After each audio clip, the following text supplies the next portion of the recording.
Well, welcome to our Friday night hangout. We do this every Monday and Friday at 7 Central. We run it till 9 o'clock, and afterwards there's a after party off of YouTube.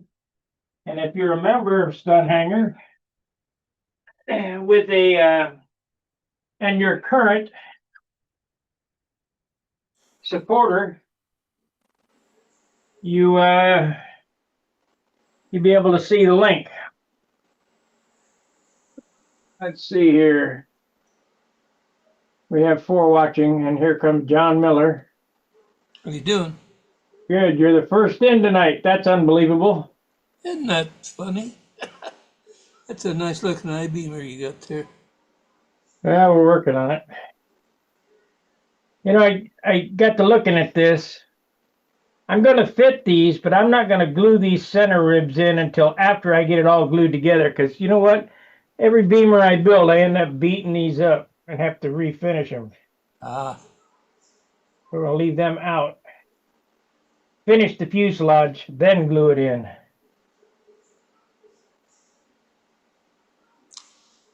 I haven't built that many beamers, but I never had that problem, but I was probably doing them wrong. I think I built about 4 beamers. Well, you have to sand the top block into the shell into the fuselage side. And it's I always end up scuffing them up there, just beating the crap out of them. So Uh, I'm just sounds like going to, sounds like a good plan. yeah, it'll be fine. I'll fit it, Yeah. mark it.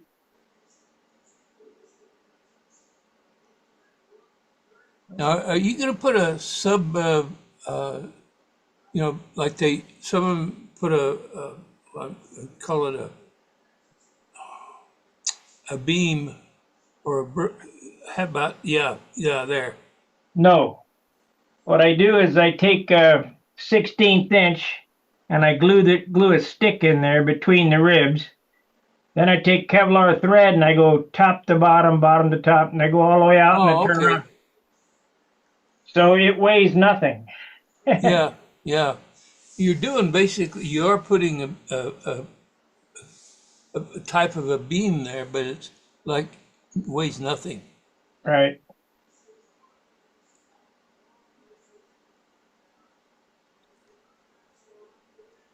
But don't take it from me. What do I know? I know, I've heard that before.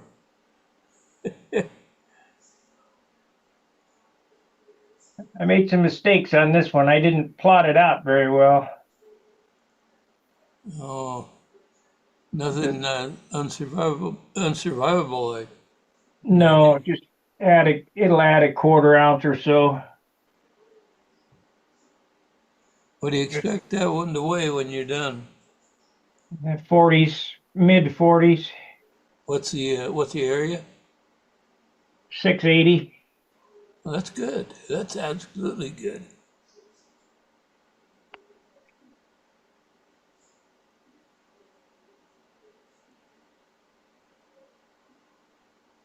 I hope. Let's I lay on the paint can. You don't do that. Well, I try not to. I knew I could hear Gary grunt when he came in. Hi. Hi, Gary. Hi. How are you guys? Doing well.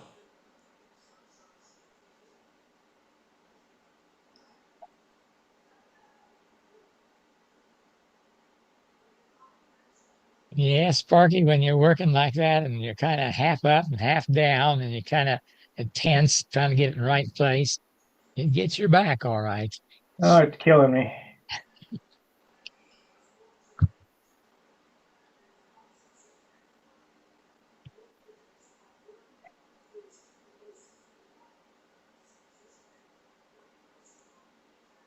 Oh, that's sneaky. Yeah.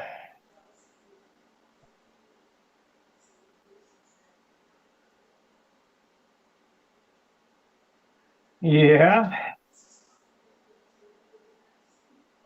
but it works.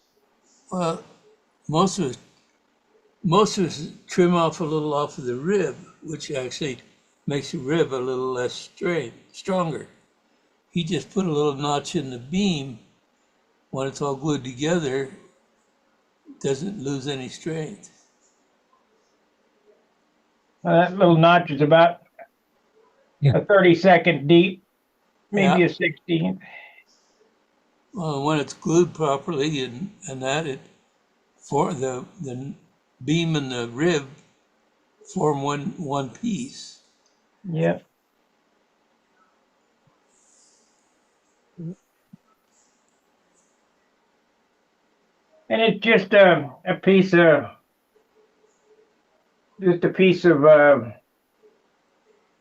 light ply with sandpaper on the edge.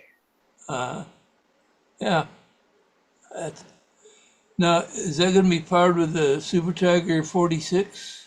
No, What? OS 32F on a pipe, Oh, okay. Wow.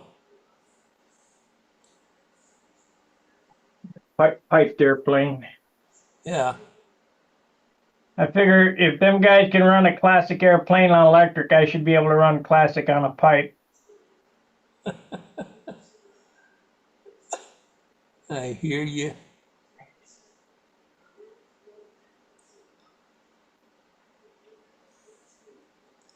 You like windmills, don't you? Yeah.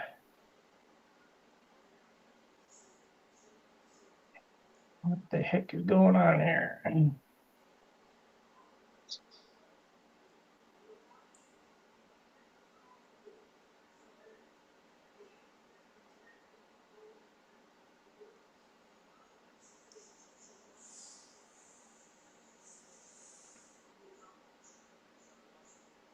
There it is.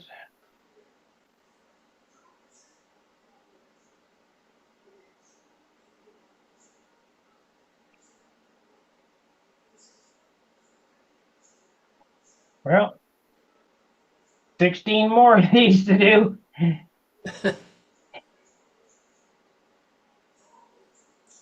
No, that's just the beginning. Yeah, I mean, getting these ribs in ain't no big deal. It's all the sanding that comes afterwards. Yep.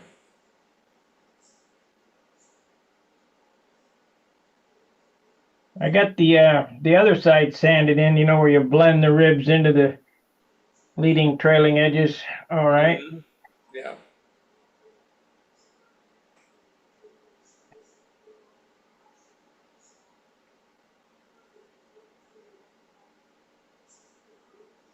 And on this channel, people love to watch me sand. They do. I don't get it, but they do. Don't they, Gary? Yeah, I do. I watch it too.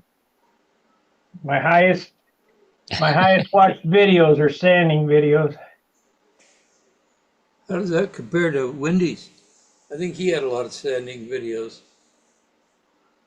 Eh, kinda. You know what? Yeah.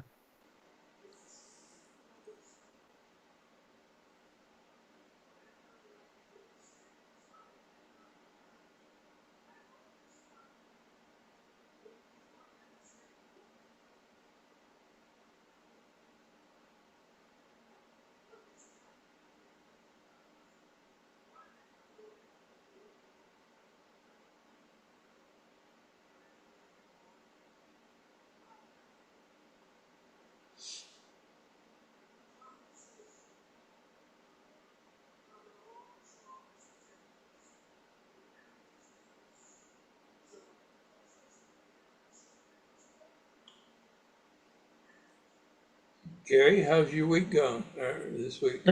Pretty good. Didn't Yeah. get washed away or burned up by the No, sun? no. It got we got past the hottest part of it was 105 or above for a little while there in July, but August has started to cool off. I think it got up to like 90, 90 today, 90, 95, something like that. So it's starting to cool off. School started, so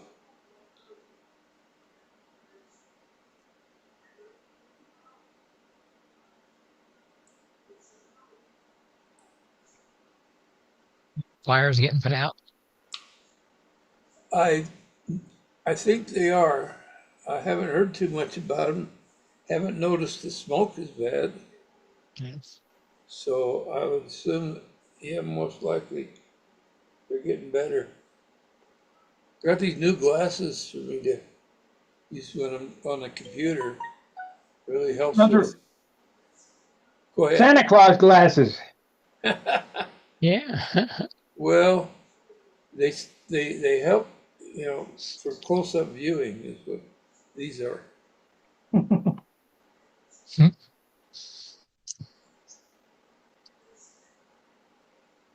Well, that's the first time I used debonder on my finger to get the glue off. Yeah, that's only nitro though. Yeah. No, it's acetone. That's what it says on the bottle. And my understanding for years was nitro is used as a debonding agent for. Well, I got a gallon of nitro in the garage.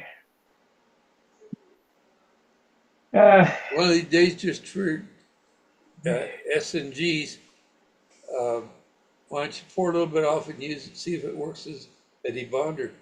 Yeah, I will. I got to tell you, that debonder doesn't work as good as sandpaper. Yeah, Yeah.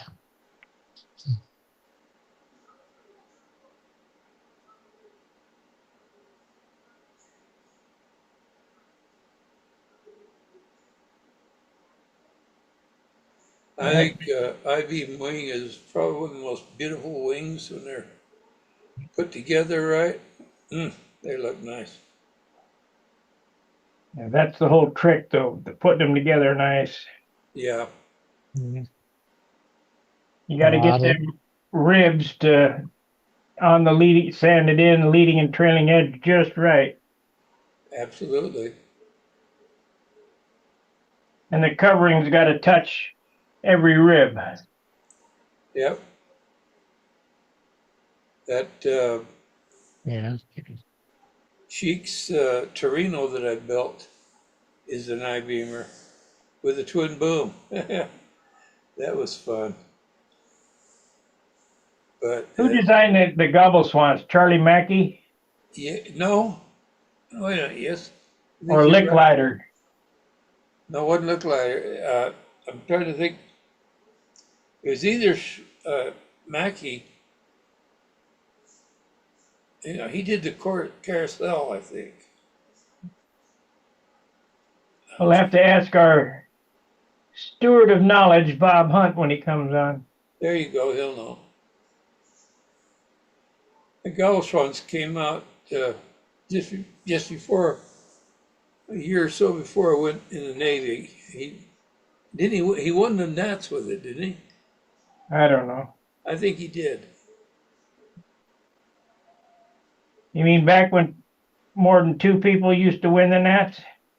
Yeah.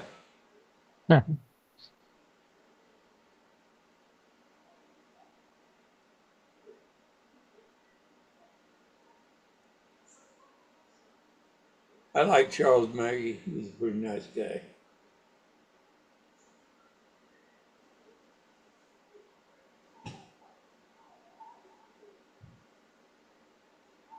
Yeah, I've done three ribs now, and my back is killing me already from bending over at this weird angle. Well, yeah. It'd almost be better if you worked at it from the other side where you're closer to the wing, so you're not Yeah, leaning over. you can't, because you got to cut the tails off, not the leading edge.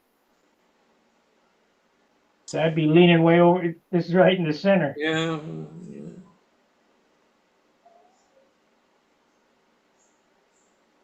I only got 1, 2, 3, 4, 5, 6, 7, 8, 9, 10, 11, 12, 13 more to go.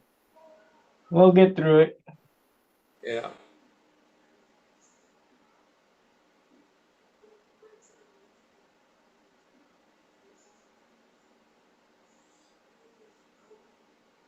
We'll get through it.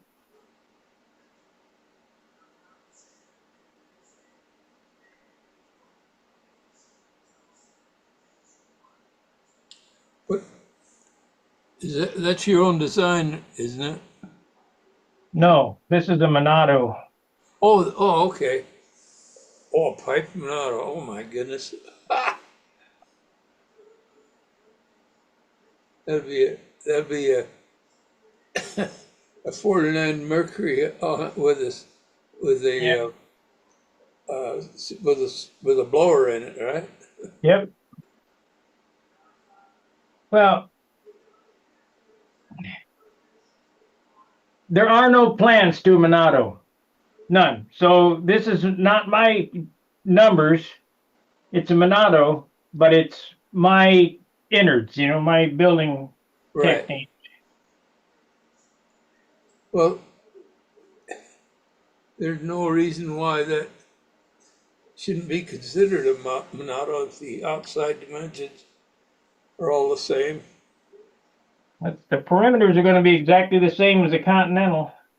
That's right, because that's what the Monado basically was. Yeah, it was before the Continental. Okay, that's what basically became the Continental then. Yeah. It started out as Norm Whittle's Playboy. Yep, that's the story Norm told me as well.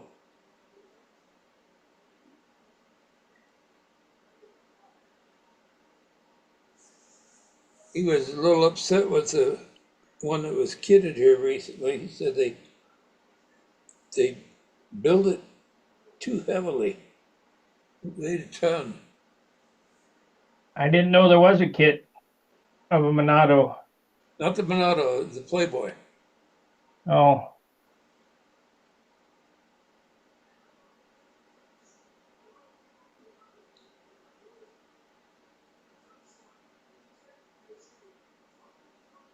who did that? I don't know for sure. Rather not name any names if I don't know for sure.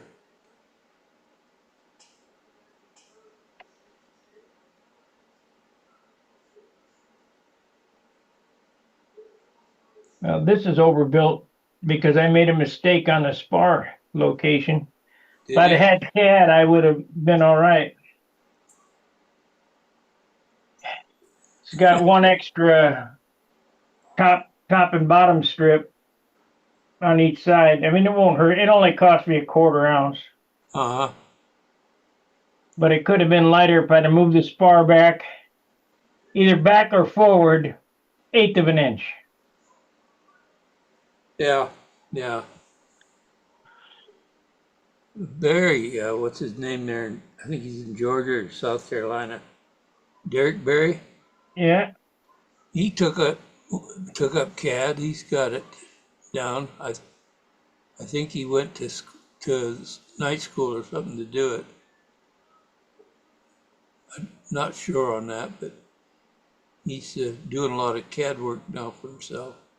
well, let me tell you, this is no kidding. I believe I can do CAD because I do some sort of Yeah. some CAD if I wanted another hobby, but I don't have enough time for another hobby. Just Well, like 3D yeah, printing, I know that I can do that, but I don't have time for another hobby. you're absolutely right Yeah. about that. It takes time to learn to do it right, where you can use it as a tool conveniently. And yeah, you got to invest that time in it, which takes away for your time for your other hobbies. I started photography. I bought a nice camera, a Nikon camera and glass, and then I also started cinematography. That's why I don't do any edited movies. You know, when I first started this channel, I did edited movies. I had 2, 3 cameras running at the same time, and then a clapper board and boom mics and all that shit. And what I found is it takes longer to edit the video than it does to build the airplane. So you get it live now, and that's just the way it is. And if you don't like watching it that way, well, find somebody else. But that's the reason why my format is live, because, and I don't care. People see me make mistakes. Hey, that's the way it goes, you know? Well, one thing about it is it's real. If you're making mistakes, you show it. They say, "Oh, even those that know what they're doing make mistakes." It's good truth to learn. And then Well, you show how you get around your mistakes or how you fix them, Yeah. and that's And then when helpful information too. yeah, and then when you have one, you say, "Oh, I remember Sparky how he did that." You know, Yeah. Says scam likely. answer the phone.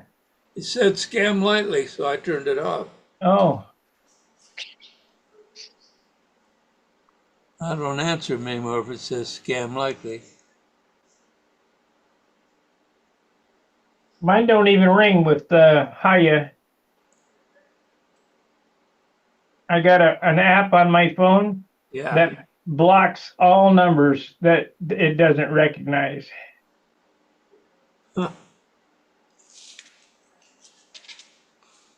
Well, sometimes I like to get in there and play with with the uh, with the scammer. I don't have time for that shit. Oh, I don't either, but sometimes for a break, it's kind of fun.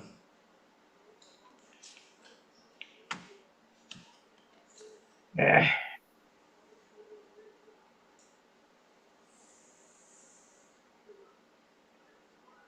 Hey, you're gonna have that wing done in another hour. It'll be done by the end of this video, except I'm going to take a break here shortly. My back's killing me.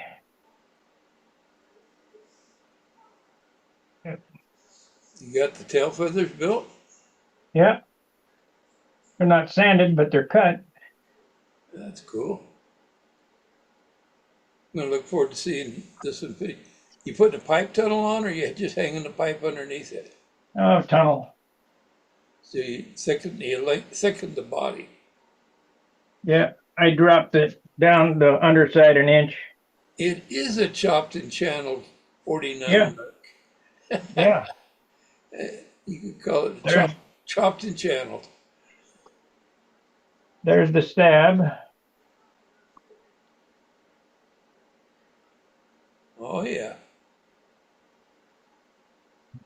well, It'll take about a half an hour to sand up, or 45 minutes. Yeah. Boy, it looks like you can be kind of tight back there in the back end for your elevator horn, though. Yeah, it's a ½ inch wide at the leading edge. Whoa, so it's gonna be real skinny back. That's how they were. So are you gonna have it adjustable? Oh, yeah. Gonna use a what are you gonna use as a connector back there? 3/32 music wire. So you're just gonna how are you gonna bend? How are you gonna make it adjustable? Where you connection you connect? You're gonna use Go- a Goes in a slider like that. Here, let me make it big so you guys can see what I'm doing. all right. Spotlight.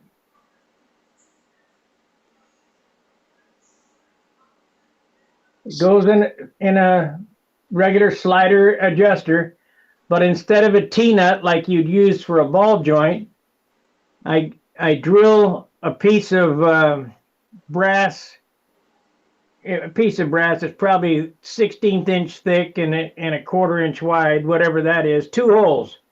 One hole for the nut, the adjusting nut, and one hole for an 1/8 inch piece of tubing. So they go in side by side to keep them from twisting, and then you just put a thing on there and you run the music wire over and solder a washer on it. Oh, No problem. like to see that when you get it built. I might have one already done, but I'll show it when I do it. Yeah. I've already found out I need to take one of these and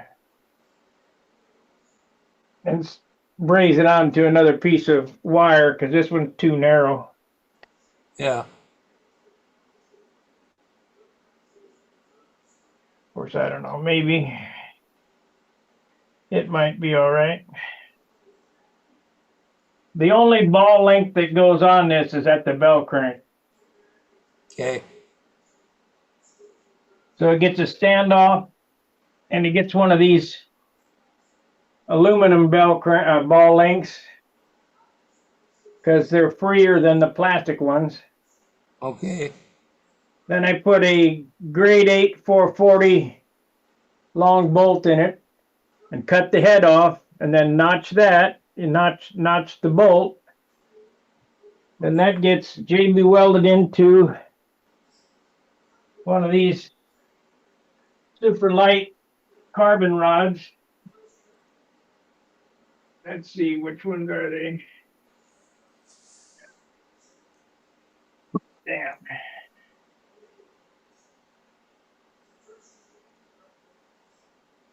Most of the guys been using 1/4 inch, just huge carbon rods. But if Right. I'm going to use a carbon rod, it's going to be this 3/16 rod here. Does that have a ID of 1/8 inch? Well, it's I think it's probably 3/16, but we'll see here. Yep, it's 3/16 ID That, and that's the OD. OD, I mean, and ID is probably an 1/8 inch. Okay, I use that too. I do it. I do it a little differently than what you do. I use a 1/8 inch threaded rod for the whole length. So because I usually put the connector on the bell crank and on the platform, and so Yeah. I make it long enough to be able to fit. Do you And then think I then you but think I all thread 440 is stronger than a grade 8 well shoulder you got bolt? well it is when I get done because I slip that carbon fiber rod and glue it into place, and so it's what I wind up with is the 1/8 inch all thread is out on both ends, the short end, right into the with the carbon fiber rod cover, makes it a real strong unit. Well, I used to use aluminum tubing, but I've gotten lazy. 1/4 inch aluminum tubing is lighter than carbon fiber, and Yeah. you stuff it with balsa wood and Well, run wick CA down it, and they get real stiff. well, the way you're doing it is good. I'm not saying it isn't a good way to go. I'm just reporting to you about what I've been doing. Yeah.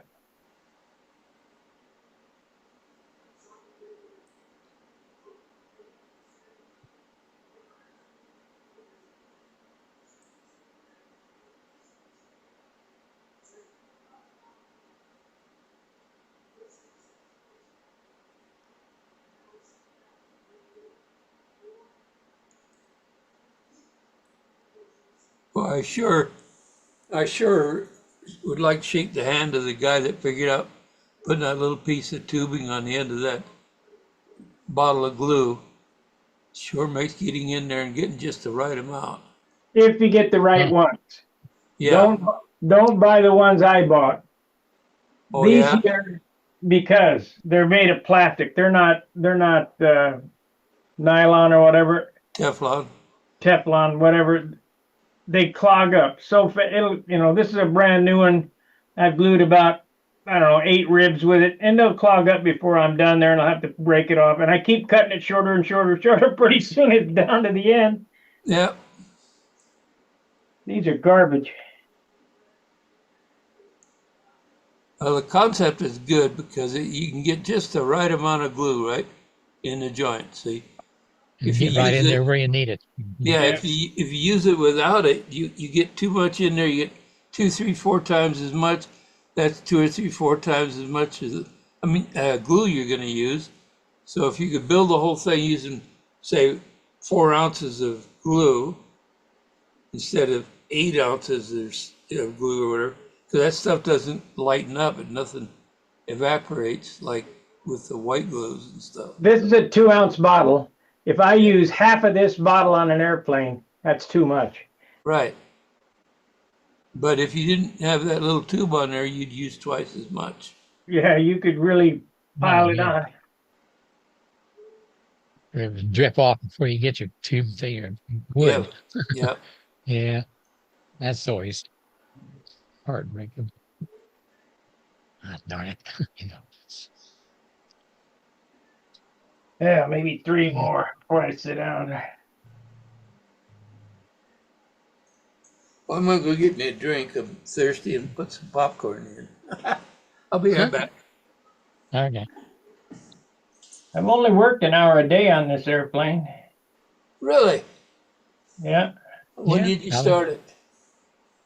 I don't know. I got to go back and look at the videos Huh, before the Nats. you're making good progress. Should be done before the end of the year, we hope.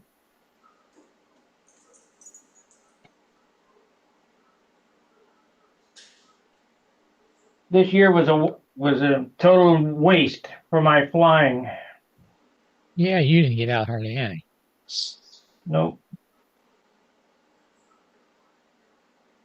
So I just write this year off and start next year with a new program. Mhm.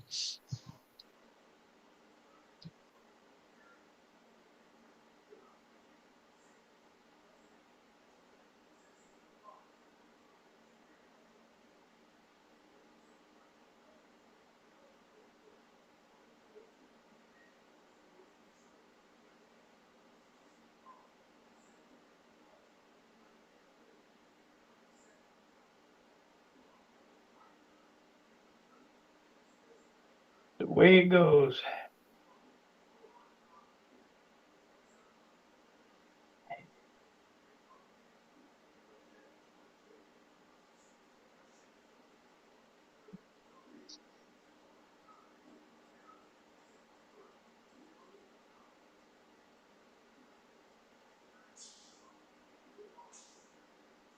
I've done on this airplane. I've done more strengthening than I normally do. It's got 10 thousandths carbon fiber on the leading and trailing edges. That sheet carbon. And I suspect when I put the hinges in, it's going to be a real bitch to drill through that stuff for the hinges.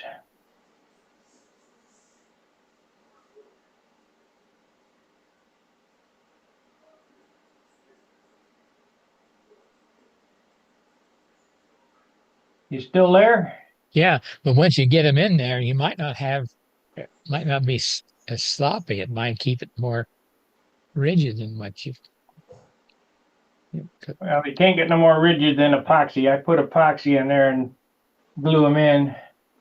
I mean, your hinges when they go in, you take them in and out when you're working with it. Yeah, when I'm working with it, but Yeah, after the airplane's done, they get epoxied in, so they can't yeah. move. And it has a hinge block that I put in behind it, a little 1-inch Mm-hmm. block to hold the tail.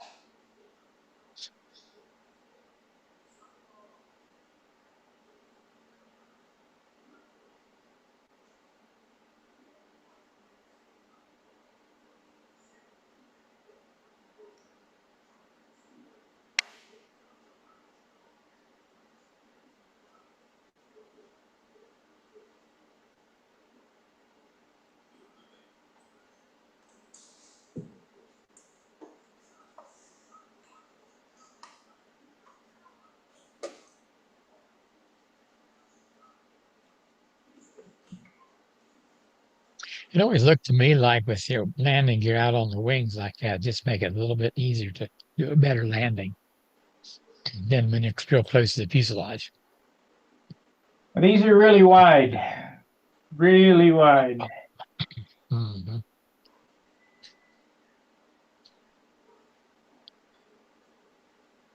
Your landing gear's got a little bit of a shock absorber effect too, doesn't it? Kind of. That all depends how long you make the tang, the torsion bar.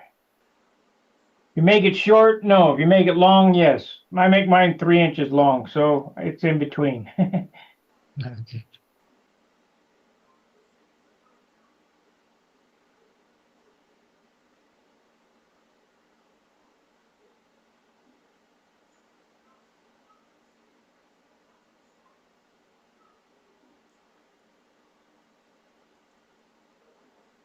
Well, are we going to have any customers tonight?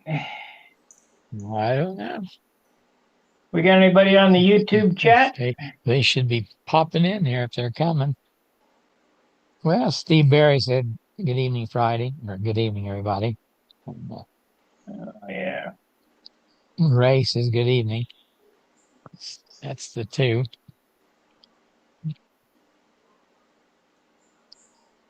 There'll be 10 left after this one. At 9. Will you go back and touch each rib with the CA again, or not, or just in case you see one that's loose? Just only if I see one that's loose. I don't want all that glue on here. Yeah, right. That's why I try to make the joints fit so good.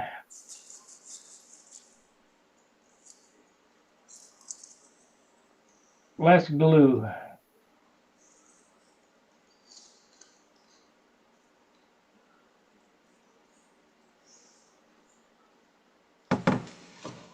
Remember tester's glue. Oh yeah. I use the yellow. Or was it no the green? Whatever the fastest was. Oh, I Maybe it can't was remember. the green. Yeah. Well, it really saddened me when they took Revell plastic cement off the market because all the glue heads were sniffing it. Because that stuff worked.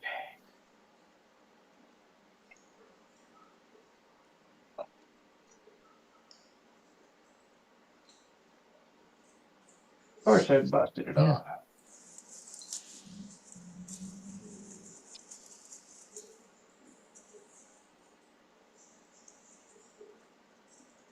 There's testers, and then there's another one. Revell. And Pactra as well. Yeah, Pactra, Revell. Uh-huh. Ambroid. Yeah. Ambroid, that's what I think. Maybe think of that. Yeah, I got a bottle of that around here somewhere. I just take the top off to smell it. Open up a bottle of that and open the can of Aerogloss up and smell like it did in the old days. I got Aerogloss sitting right there.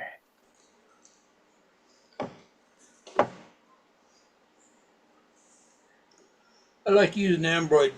It still worked good, especially if you had when you're standing on the joint. It didn't make a hard ridge. Well, you can still get something like it, Duco. They've got Right. they've got a product out. The name sounds like Ambroid, but it's not. But it looks the same, it smells the same. I take this can right here and I open it up and leave it sit on the bench. Whiff in whiff in that smell. All of a sudden you're 15 again, right? Not working That's right. keeps him young, doesn't it?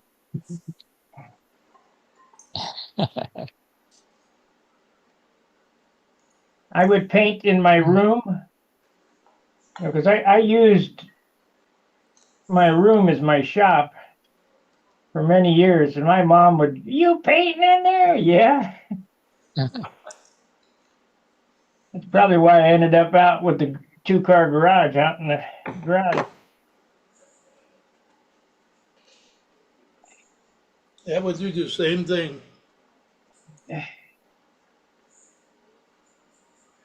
Build everything in the air practically. Yeah, I didn't have no workbench in the room. Build it on the bed, on the desktop. Yep.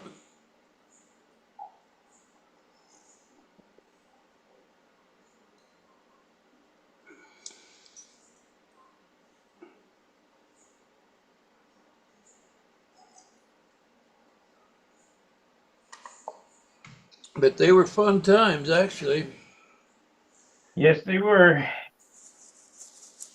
Okay, what do we got left here? Mhm. 1, 2, 3, 4, 5, 6, 7, 8. See, I only got 8 left. So there's 17 on this side and 18 on that side. 1, 2, 3, 4, 5, 6, 7, 8, 9, 10, 11, 12, 13, 14, 15, 16, 17. 17 one side, 18 another. The symmetry of the wing is 1.25 inches. Did you make a one of those jigs to cut those ribs? Yes, One of these days you ought to show it. I have showed it, but I'll show it Yeah. right now. Yeah, it's neat. Yeah.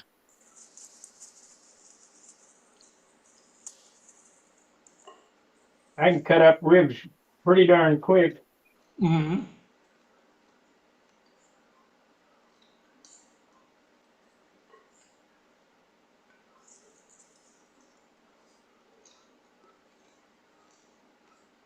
Here's my jig right here. You have to start the first rib with this and then stick the wood up in there and then push that up till it stops and then just follow it around. Yep. Now, what do you use to gauge how does it gauge the thickness of the rib for you, the strip? The stop. Here, let me get a rib Okay. out. That's what, that's what most people would wonder.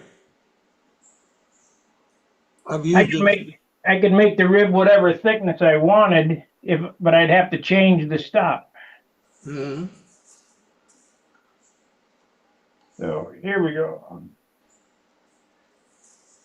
Come on out of there.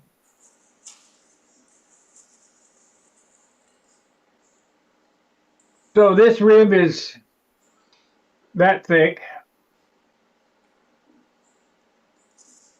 and it goes in it comes out of there just like that. Mm-hmm. But these stops on the end, the rib is that thick right there. That step right there is how thick the rib is. There you go. And then you just cut along this piece here and take it out and move it up, and take it out and move it up. It's simple. This is remarkable the way and how fast it works. Just get you a sharp number 11 blade and away you go. Now you can measure each one and cut them, You but I can make wouldn't. it harder if you want. Yeah, I wouldn't. That's the way I've been doing it for 30 years, 35 years, maybe 40. I don't know. It's been a long time. I found it works beautifully. Boy, I'm loving that smell. Phew. I got another couple cans over there. I could open it up and really get her going in here.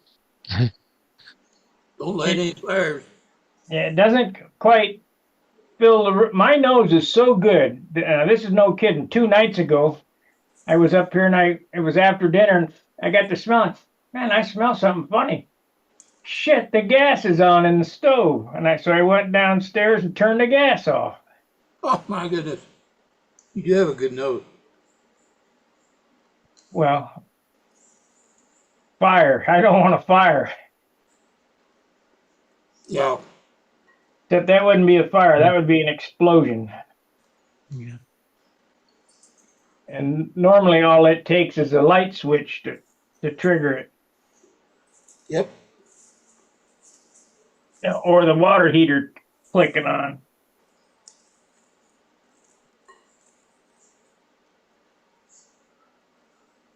Yeah, for plastic glue now, and I think this stuff is crap. This is the stuff I'm using that this is Tamaya. Would like to glue a pilot together. Don't bother with this. This is garbage. So what I started doing is using PVC cement. Oh, really? Or you can take like a Williams Brothers pilot, you hold the front and the back together and get a syringe filled with acetone and hold it together and just put a drop of acetone and it whips around there and then it's done. You can't use CA because it just don't stick. Don't they have a CA for plastic? I don't know. I That's don't what build they that many did. plastic airplanes. Yeah.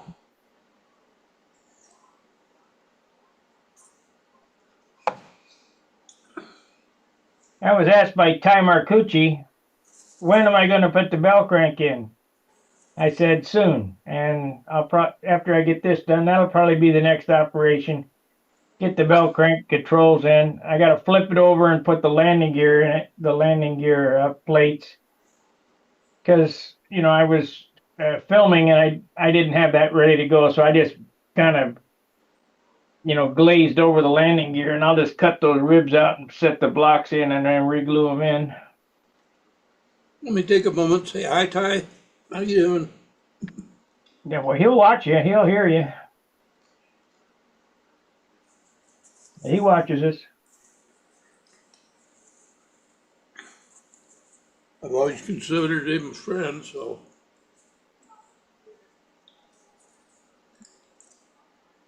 He got to be getting up there now. Yeah. About your age, isn't he? He's a little older than me. Phil Bailey said he can't get on tonight. Don't know what's going on. So, I don't know what's going on either. It's on your end. must be having problems. Maybe with his back or something, or his shoulder.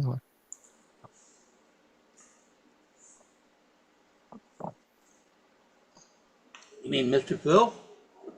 Yeah.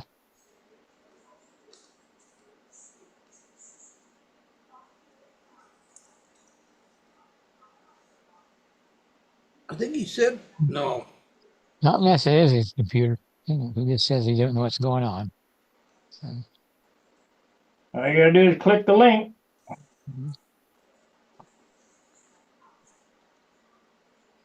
I am not. What? Said Steve Berry design I'm working on for the magazine. I'm thinking of making it a series exploring Okay. different building techniques. Yeah, I need to get with him and give him access to this project I got going.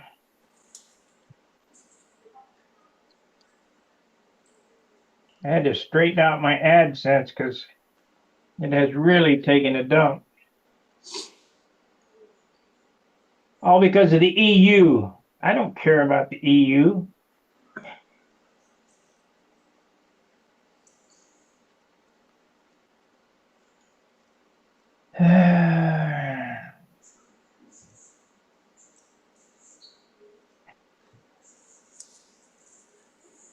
It really hammered me on that.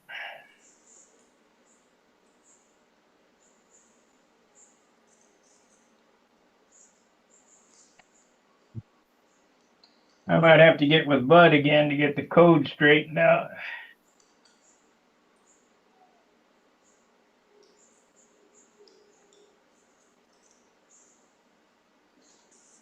I didn't have any trouble. No, It's not on your end. Another website I got going, and Google doesn't really care for what I've got going on. So I've got to comply with their terms of service and all that shit.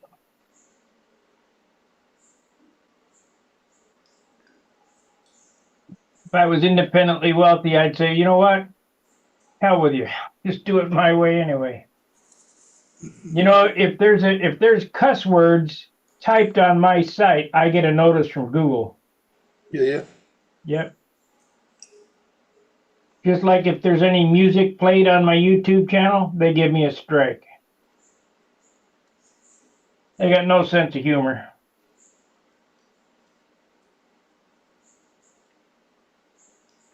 Even if it's your own music. No, I can play my own music, but I don't play music. I know, but I do, so I just clarifying on that.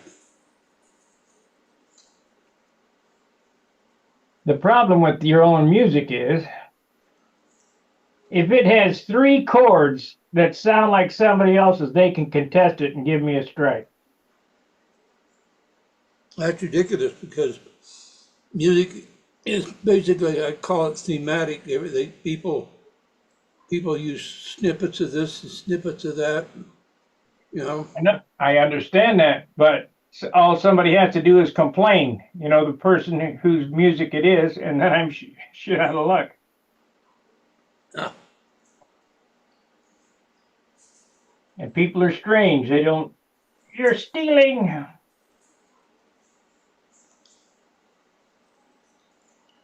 Now, I can't play Wendy videos on my channel.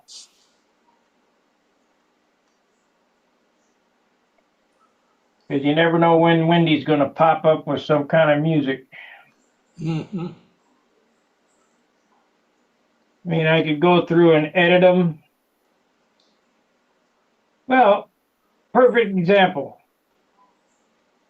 Bob Hunt videos I got on my channel. Yeah. They got music on them, you know, but it's bought from Music Bakery. It's copyrighted music, but Bob Hunt bought the copyright, right? Mm-hmm. Well, I got a letter from Bob stating that he gave me copyright rights. But before I had all that, Google still hit me for a copyright strike because I didn't have the license for Music Bakery. There's also a channel with one of Bob Hunt's videos on it. Now I have the rights to all of Bob's videos. So I've got to go in and make a claim against this guy and have him take it down.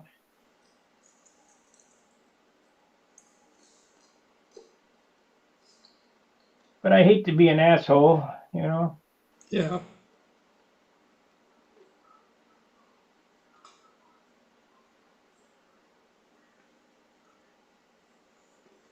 Well, it's somebody running up Hunt videos. It's probably a fellow modeler. Yeah, it's been on there. Got 6,000 views on that one.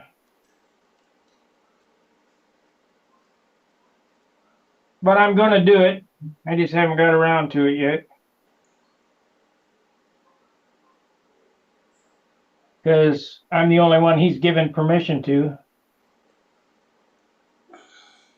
Yeah.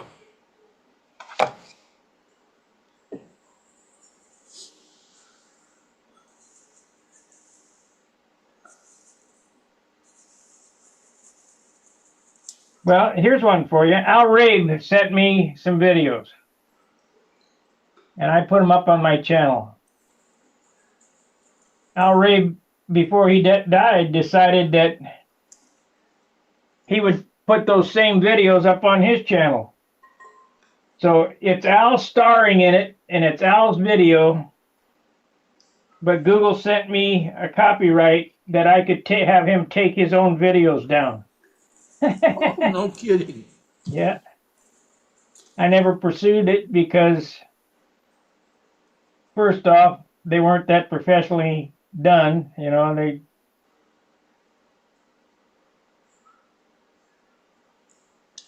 And they were his videos, so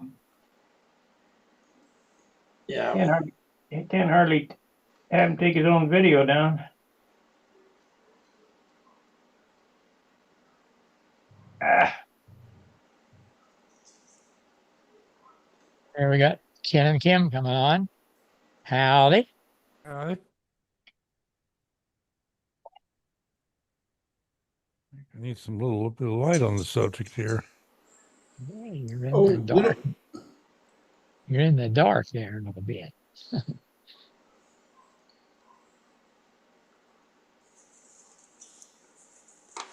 I'm not in your way. Okay.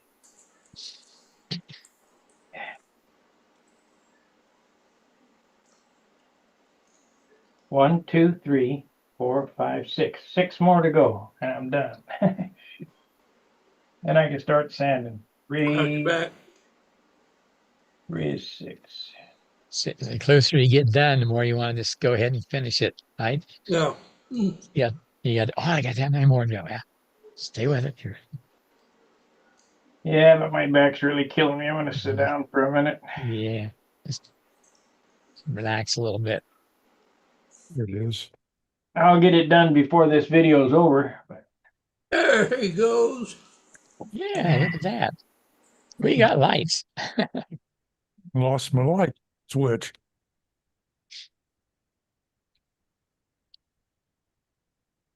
is that an atom behind you? That white one? So that's the new one. It's gonna be called spare parts. Oh, Got a wing out of one airplane, a stab out of another airplane, a new you ran out of wood, fuselage. so you put the canopy on the rudder? Yeah, Yeah. that's where the canopy was on the one that the stab and elevator came out of. It was called, the one that's like that is an atom.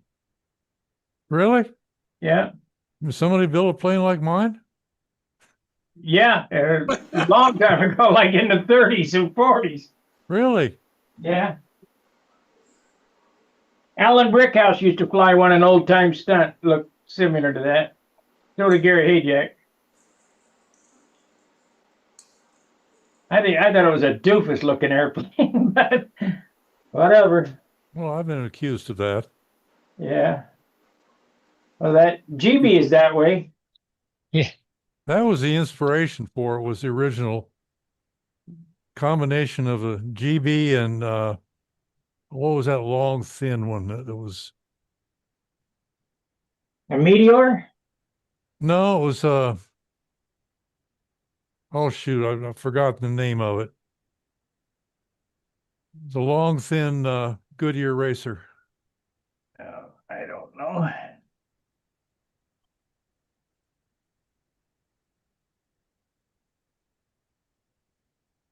Howard Hughes had one that was kind of weird looking, looked like a cigar. Meteor or Metro. H1. Huh? It was the H1. Big old round cowl and a real, real skinny fuselage. The Hughes #1.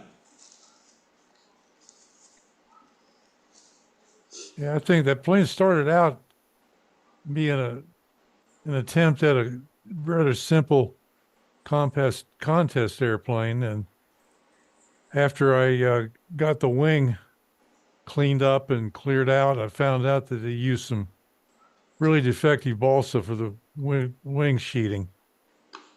So, and rather than replace that, I just decided to monocoat it and make it into something I could use and fly. Hate to put a contest finish on an airplane only to have the wings fold up in the first week. You know what? Speaking of covering, my covering should be delivered by now. Let me check it. I better go down and get it if it has been. I do have a thing there. Okay, let me go down and get it. Okay, bringing it up? Okay, thank you. Yeah, I know it is.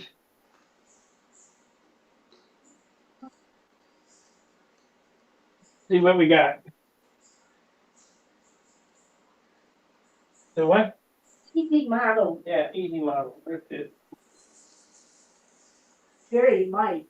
Yeah, paper.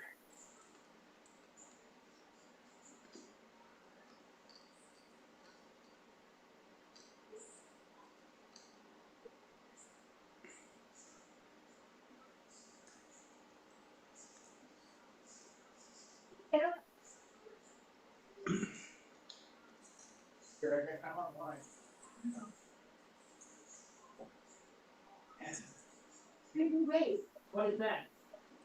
get a jump dance. Hmm.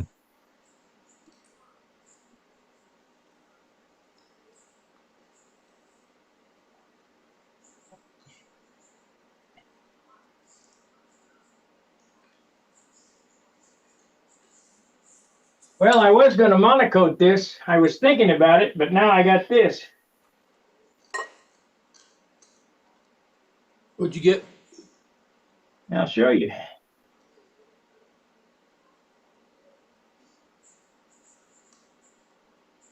Hopefully, it's good stuff.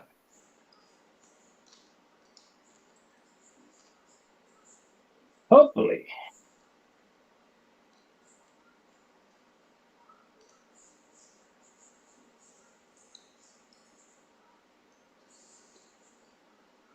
Yeah.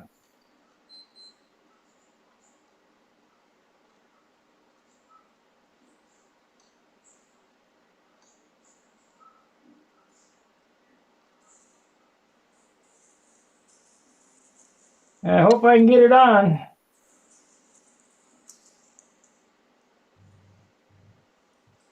We'll see.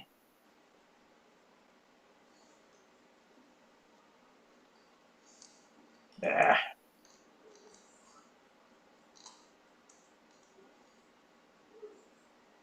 How much does that tube weigh just as it is? Nothing? yeah, nothing.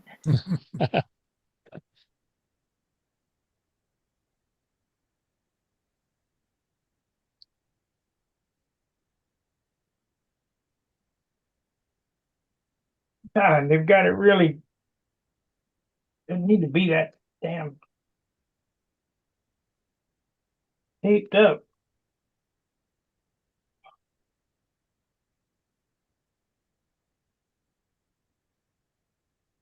Can't go crazy on it because I don't want to cut it.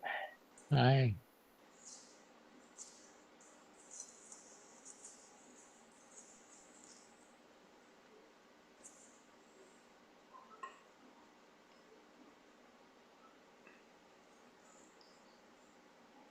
Is there a thin, transparent wrap on it? Nope. Packing No? tape. Oh,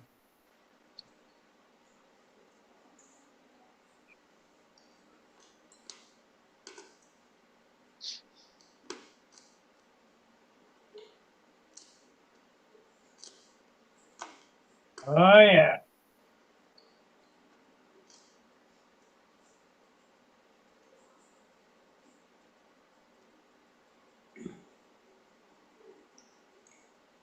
Yep, it's a shiny on one side. Japanese tissue. Ah, Hopefully it's long enough.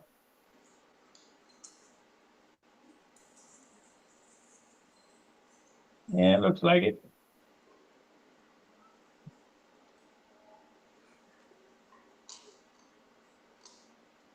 Yep, it's long enough.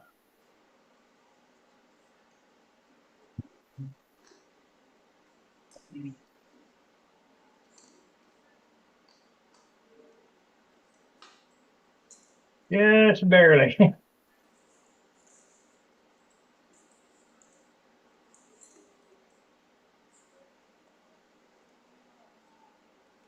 It'll work. This weighs nothing. right. That's just,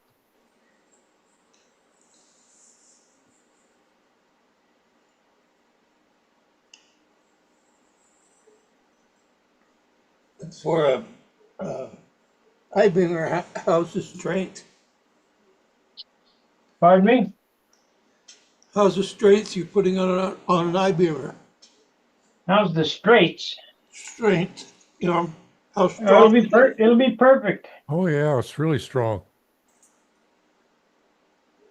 You get about 4 coats of dope on it, and it's just about as good as silk span. Oh, it's better than Silkspan. We did a test. You can go back on my channel and see.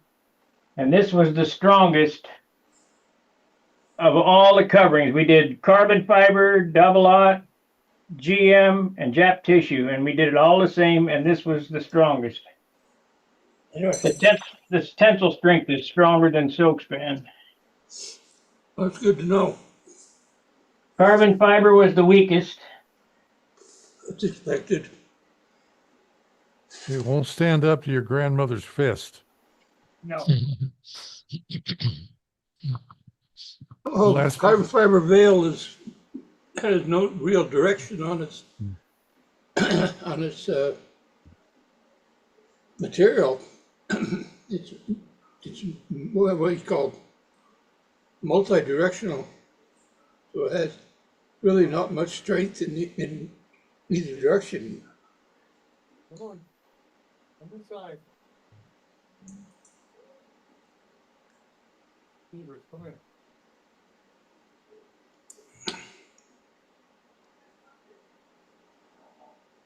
Oh. How many sheets did you get there, Bob? 20. 20? Yeah. The shipping was $25, so so I figured, well, we better get enough to make it worthwhile. If I'd ordered one sheet, it'd have been $25 shipping. True enough.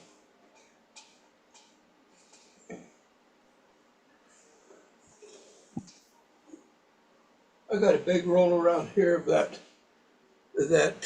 plastic stuff that they've been using. You can you can rub it with one of those Scotch-Brite pads, paint the darn stuff. Pascal, Yeah, too heavy is it? for me. Yeah, heavier than I want it.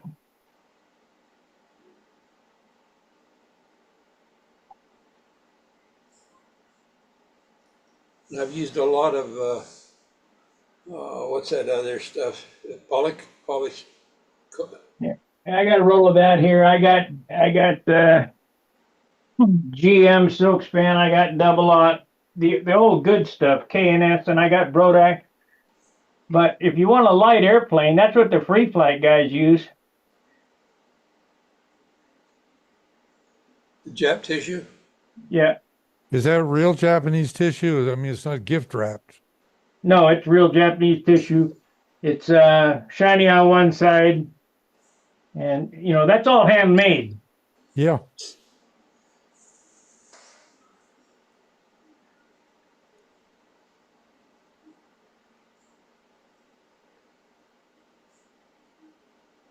That's why I asked Bob, did he ever heard of that company?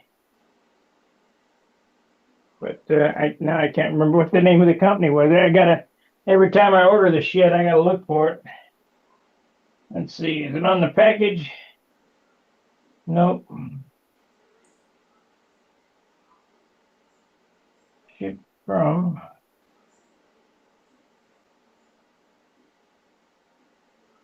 Oh, well, I'll find out and post it somewhere. And that 30-inch sheet Jap tissue, I don't have any more left that I bought, or 36-inch Jap tissue I bought from Iski was $10 a sheet. That's from England. Yeah. That was good stuff.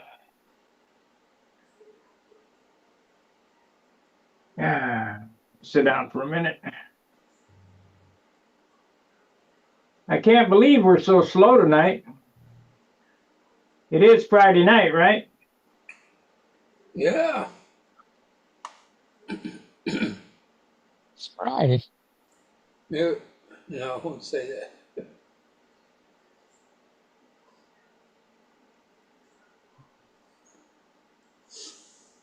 See where we are in the numbers. Well, Ken, you're building the spare parts. You got another twin up your sleeve back there in the back of your mind, or what? It's third in line or second in line. I'm going to break down and build an old time. Are you? Yeah, I got me a Brodak kit, Stuka. Oh, good.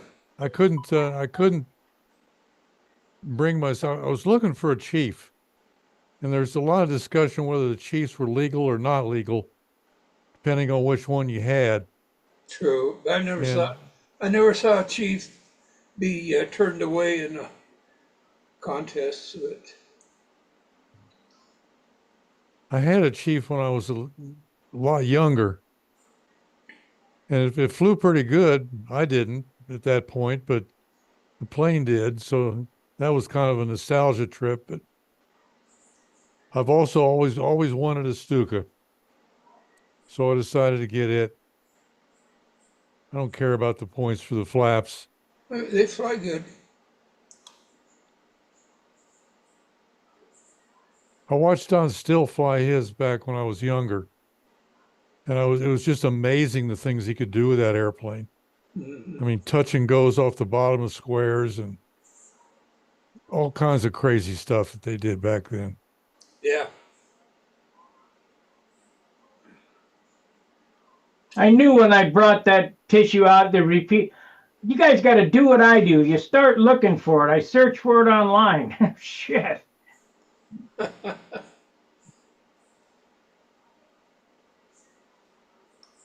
Well, Here Are comes you gonna- Joe.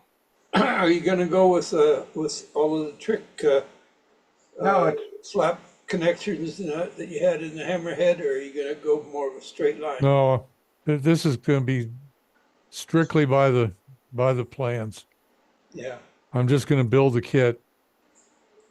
It's going to take a lot of willpower to build a kit as the kit. But Yeah. what's up, Howard? Oh, I don't know. You got a haircut. No, I didn't get a haircut. It's just, Combed. it's not even combed. I think it's just wet. I've Oh. been mowing the lawn. Oh, Okay. Been flying my ARF. Yeah. Yeah. You You love got it? that dog to fly?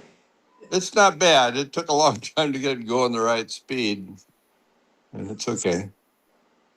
So you're going to compete with it next year at the Nats, right? No, but I'm going to compete with it this fall at a bunch of contests. Yeah. You might as well. Everybody else is. No, I don't want to do that. Well, at other contests, yeah, that's fine.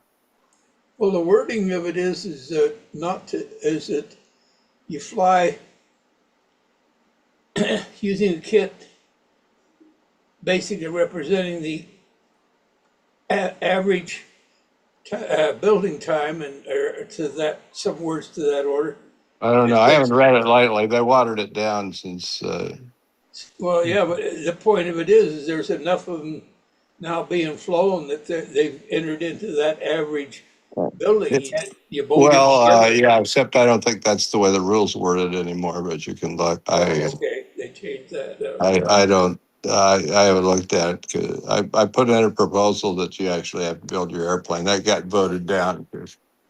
Well, I'm on your side, Howard, because this nonsense of buying and flying is ridiculous. Yeah. Well. Yeah. But it's okay if you buy wings. And I think you got to put on the stickers. That was one variation of the rule. You had to put on your own stickers.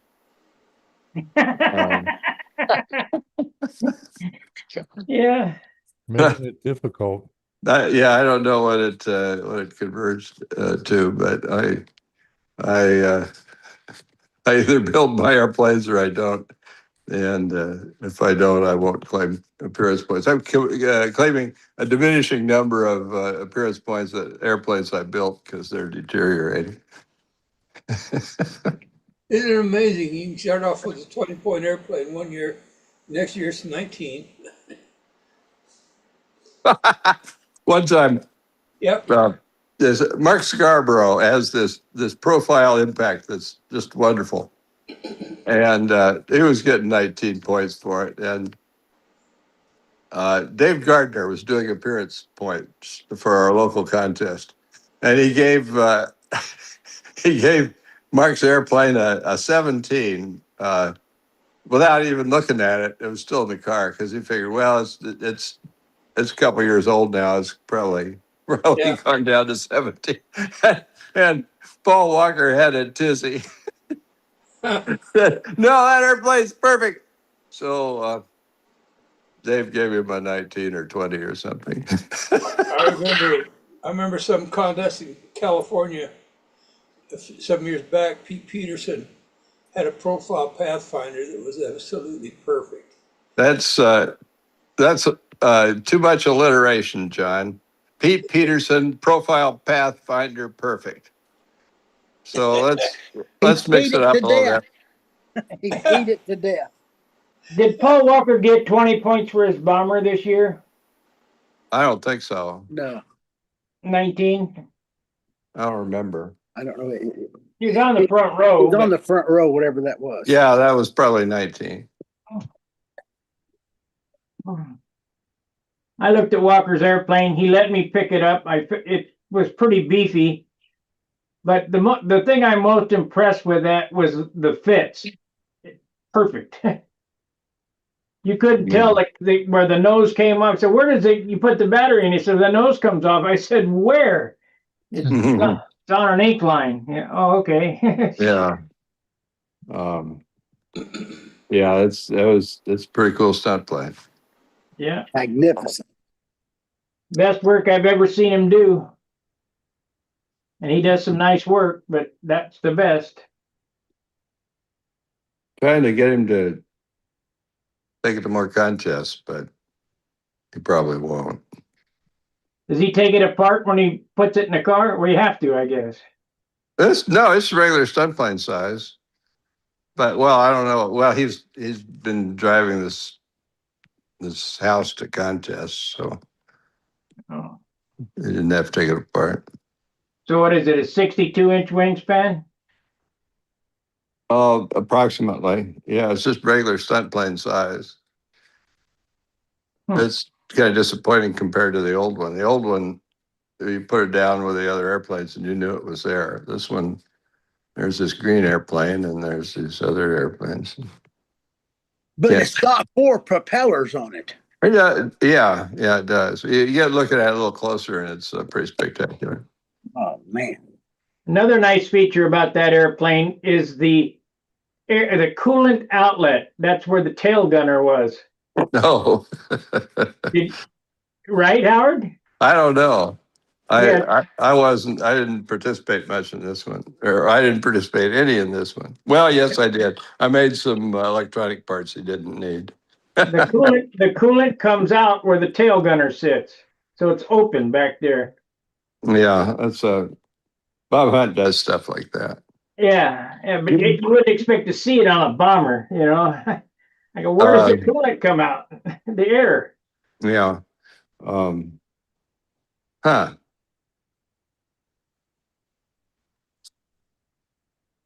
No, yeah, I haven't even looked at the thing up close, other than in magazines.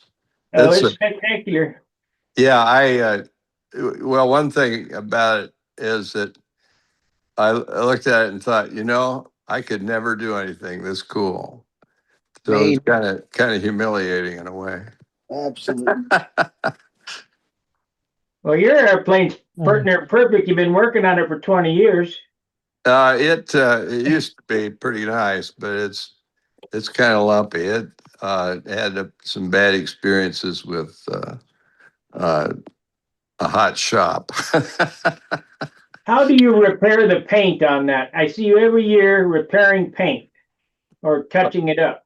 how do you repair that kind of paint? Oh, I well, I probably just touch it up around the edges with the base coat, but when it's worn. But I generally sand it and buff it. And now, how do you blend that clear so that I can't tell where it's been repaired? Well, you're not looking very hard. Well, I haven't looked in several years, but I know Oh, that you had touched okay. it up and it looked pretty good. Thank you. Well, where it hit the wind pole and took a chunk out of the leading edge, um, that's pretty easily seen. Did you build another wing for it?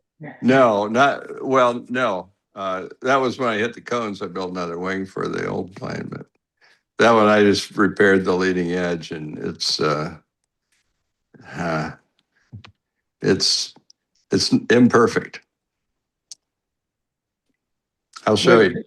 with dope, it's pretty easy to repair something and make it disappear. But Yeah. Dope is easy, and that stuff it's harder. Ask Jim Aaron; he's the master at that. because you got to keep in mind when you build an airplane that come Nats time, if you're out there practicing or flying with it, it's gonna be beat up. Yeah. Or you can do as Derek and I do is just finish it on the way of the Nats. Yeah. But then Why don't they? the fourth year you fly it, you got to contend with the beaten up part.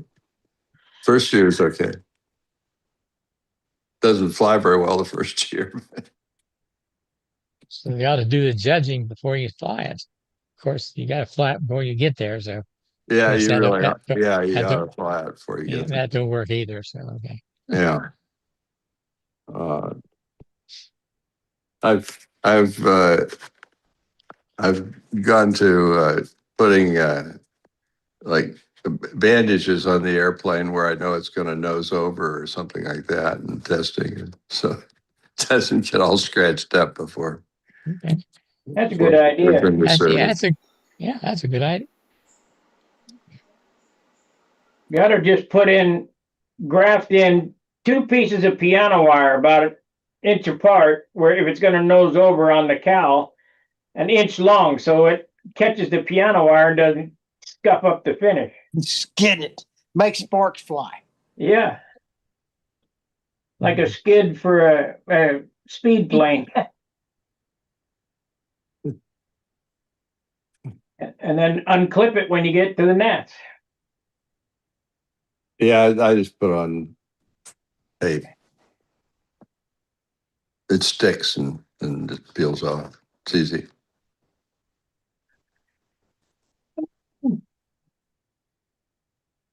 Most of us, those 4 points won't make no difference anyhow. That's right.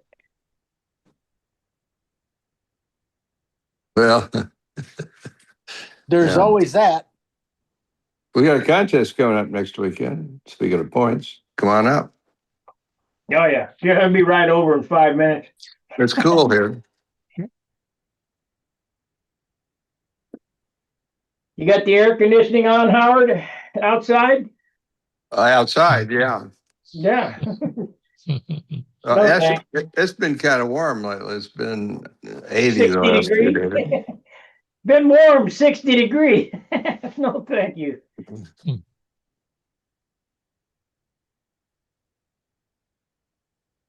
It's the dog days of summer here, dude.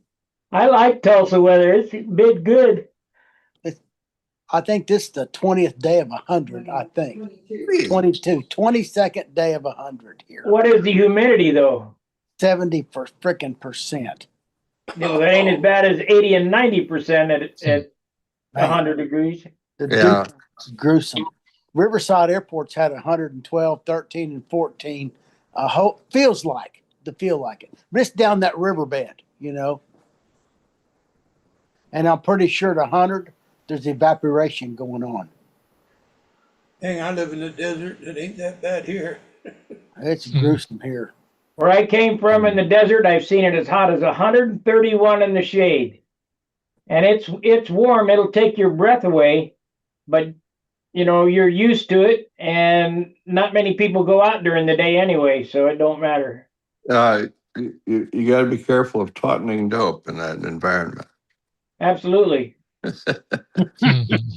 It dries before it goes on the airplane. Spray powder. You can powder coat it.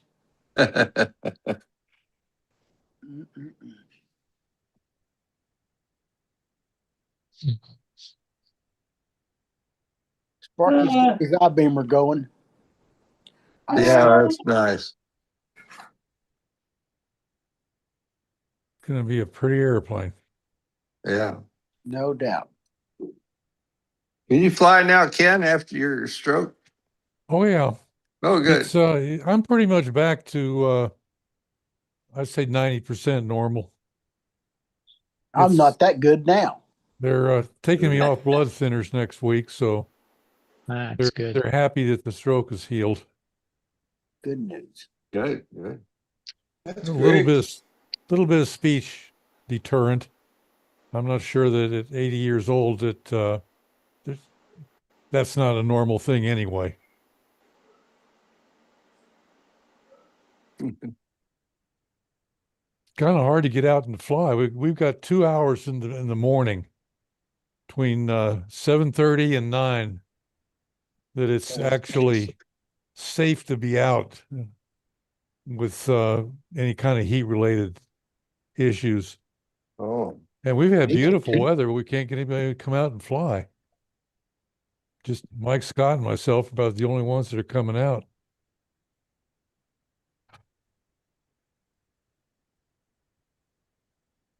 Get in 2 flights and go home. It's a lot of work for a little bit of flying.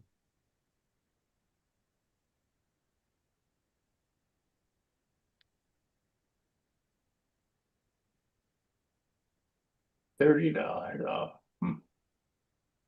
Robert's shopping. No. Taking a break. Standing, working at the table, leaning over like that's killing his back. Yeah, leaning over that table is a bitch. But I only got 6 more to go, or 5 more. 2, 6.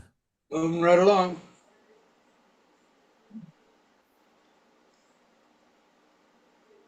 You been flying your Shark, Howard, or your? yeah, Yep. yeah. I flew 6 flights last night. What do you think about that Shark? It's okay. It's a pretty good stunt plane. Flew 6 flights in the last 2 months. The controls are really sensitive, and I think that's detrimental. Like flying an overhead 8 in turbulence, it's hard to maintain my loop radius.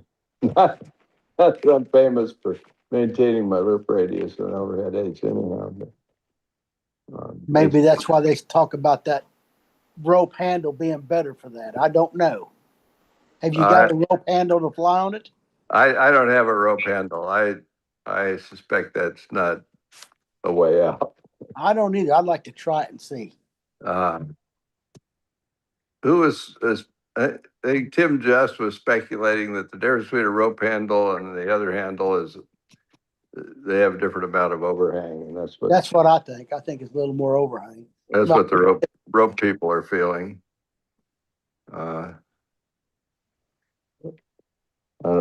Yeah, I guess I could try different handles. Space, move it out. I always like them. I don't like to move my hand much. Yeah, well, yeah, and this one, I have the same hand that I use with the other airplane. The other airplane I like is the lead. The handle's line spacing is like 5.6 inches. On this one, it's 3 inches. 3? Really? Yeah, something like that. Wow. You can measure it. It's the controls are really sensitive in this thing. I might mess with it, but that's kind of arrogant of me to change the control system of a world champion airplane, you know. Maybe need to put a lot of nose weight in it. Oh, I got the same CG that Orestes said. I called him and said, "What's your CG and how long your lines?" So I made the CG same as his and the same line length. I'll be darned. It's pretty good dog. Pretty good dog. I Yeah. had trouble getting the speed right. It at 5.08 seconds per lap, you got a lot of line tension, and at 5.5 seconds per lap, it's a little woozy up high, but anywhere in the middle it's not bad. I'm going 5.3 now. It's okay. Yeah, that's a good speed. They're good. That's a good lap time. Yeah, I think they were flying them faster, weren't they? But I saw think, yeah, lots of Yatsenko time. himself was flying at 5.4, but he's got a fancy prop. So. No lead out adjustment, right? No, I think I think I ought to adjust the lead outs, but you can't. So then I think you adjust the lead outs by using lines that are thinner or fatter. Shorter. Well, there's that. I don't know what to do.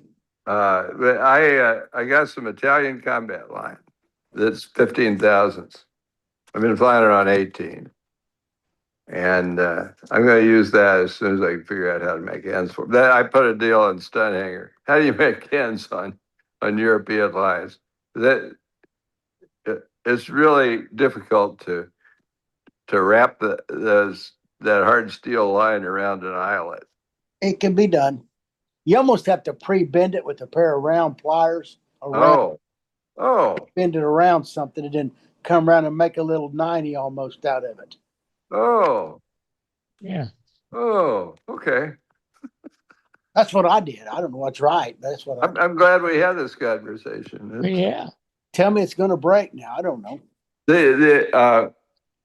Yeah, so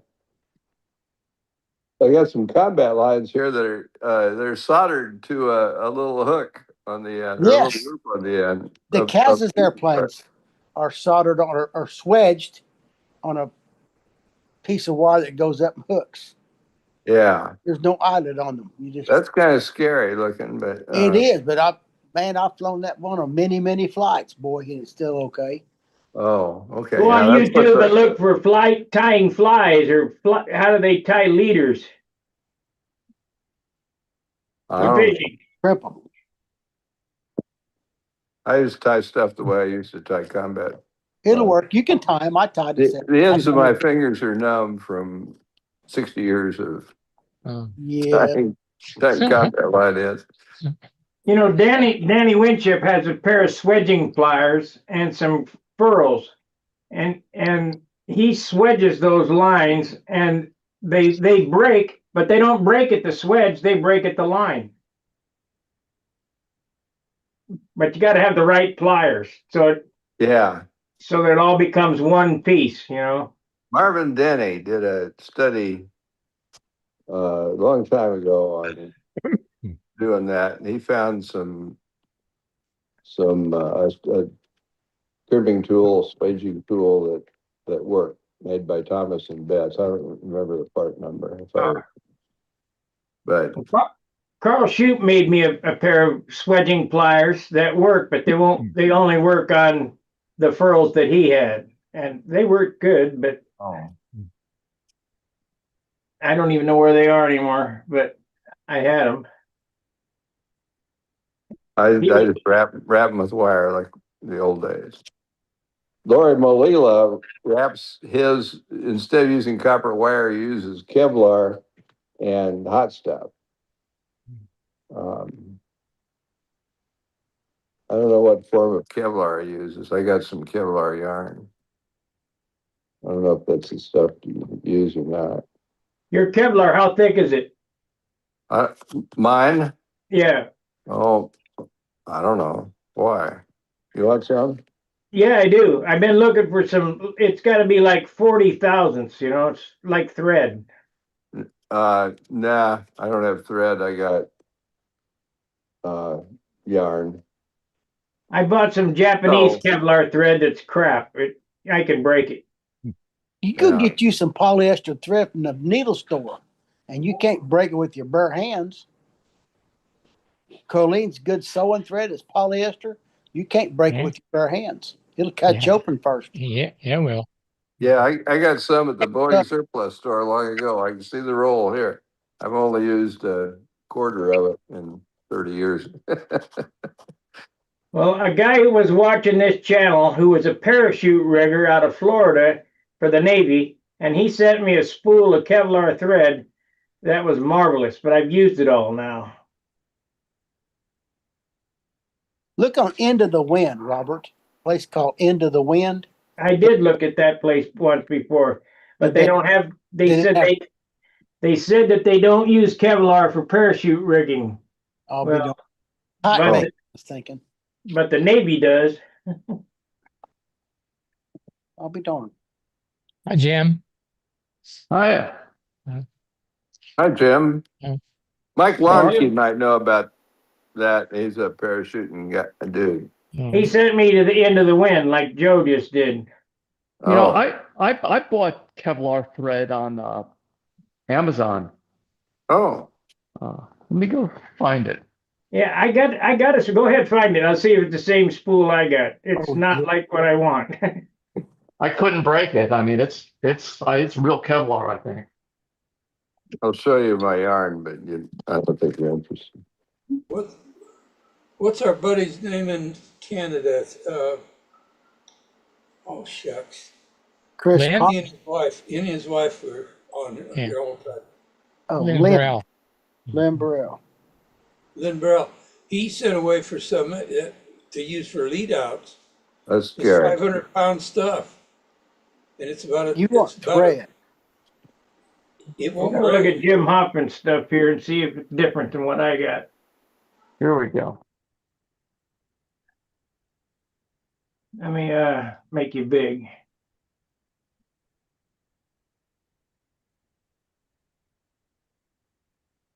This is what I That's have, That's the same stuff I got.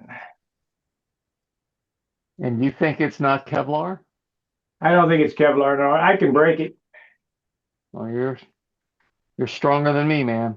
yeah, that's right. I also got a bigger spool of Kevlar thread from China, and it's garbage. You just typed in Kevlar thread in Amazon, right? Yeah, it's about a year ago, probably, but yeah. That's the same spool I got. Let's see here.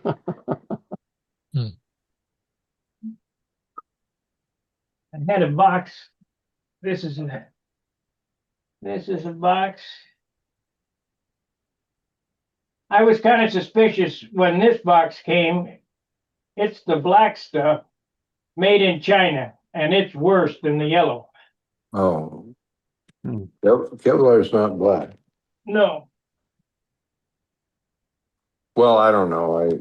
It can be dyed. The stuff I've seen is not black. I've only seen yellow, even with the fabric. It turns brown after a while if you leave it in the sun. It's awful stuff. Well, the fabric is awful. I don't know what the yellow stuff I have is, but here's the black stuff, and it's total junk. I mean, somebody wanted to sew a car seat, I'll give it to them. Let's see here. They're talking about made for tying sewing thread. Kevlar stuff. This is junk. You can break it with your bare hands. Absolutely. Man, I can't even break Colene's good polyester sewing thread with my bare hands. Let's see here. Got to get a hold of it. Yeah. See, Wow, that's not good stuff. That's that pretty good yellow stuff. that yellow stuff I had is just the same, and it looks just like what Jim had there. Hmm. But I'm not using mine for any high stress thing anyhow, but I'll give it a serious pull later on, see what happens. well, I use this to sew my ribs together. Let's see, remove spotlight. Well, You your go rib's gonna crush way before the pressure you're putting on that. you go Yeah. bottom to top, top to bottom, and you get out to the end, and you come back and you X them. Yeah, but the rib's gonna crush before you ever, break the thread. Maybe. I don't know. I kind of hate the chance stuff like that. Show me what you mean by webbing, stitching the ribs. I've never heard of that. Just like a full size plane, Jim. You ever seen that? They go Apparently not. inboard, outboard, inboard, outboard. From rib Okay, to rib. right. Top to bottom, Okay. top to bottom, top to bottom. You And go keep from the doing this. you go from the top of this rib to the bottom of that one. Then you go from the back and forth, and you get all the way to the tip. You turn around and come back. So they make an X between the ribs, and that adds an extra spar in there that I weighs see. nothing. And it's always in tension. Okay. Yeah, Drop a glue on it. Hmm. Yeah. And you just thread it in there and drop a glue at each hole, huh? yeah, and each hole and wherever they cross, I add a drop of Mm. glue. So it's Oh, that's clever. It's almost zero weight. zero weight. I mean, you can't even weigh it. Good. That's clever. Hmm. And you do that in an I-beamer? Yeah. Yes, I do it. I do it in a lot of airplanes. Hmm. If I feel that it's structurally inadequate, I do Chicken it soup. Yeah, maybe a ringmaster would be a good thing. Thing. Howard, I saw your post about the lead outs and the Ukrainian, European soldering lead out. So I Yeah, walked over to my Sergei Solomonikov airplane, yeah. and the lead outs external of the airplane look wrapped, but I'm pretty sure on the inside at the bell crank they're soldered. I find that scary, but apparently Yeah. it works. I guess, yeah. If it's like that on Orestes' airplanes, it's good for a lot of flights. Well, it's the kind of thing. Once you pass the infant mortality phase, you're good forever. But The saving grace on that solder joint inside the wing, it's not getting rolled up on your spool and doing this every time you roll it in. Yeah. Yeah. It's always sitting there straight, not binding and pushing. Well, unless you got a little friction in your bell crank, and then it's Then it could be. yeah, it could be, or it's And the- rubbing on a rib. I had a 30 thousandths lead out rubbing on a rib, and all but 2 strands broke of the 7 strands. Yeah. That was kind of scary. Isn't that amazing? How can it do that? That's fatigue, I guess. Yeah. But the flip side is if it's on the bell crank, you're not looking at it hardly ever. Yeah. So, I noticed that I heard this sproing like you hear when you hit a bug, but the handle setting changed. ooh, Oh, well, that's a something's bad. wrong. Yeah. Yeah. Mm. I fly a fancier handle, and now I'm always terrified of those fittings sliding. Oh yeah, I've had that happen.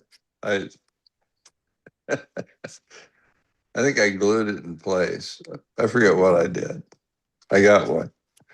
Yeah, it's never happened to me, but it's unnerving.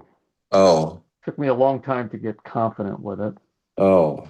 but it's become my favorite handle, really. Yeah, if it could help you not get to sleep at night, it slipped on me.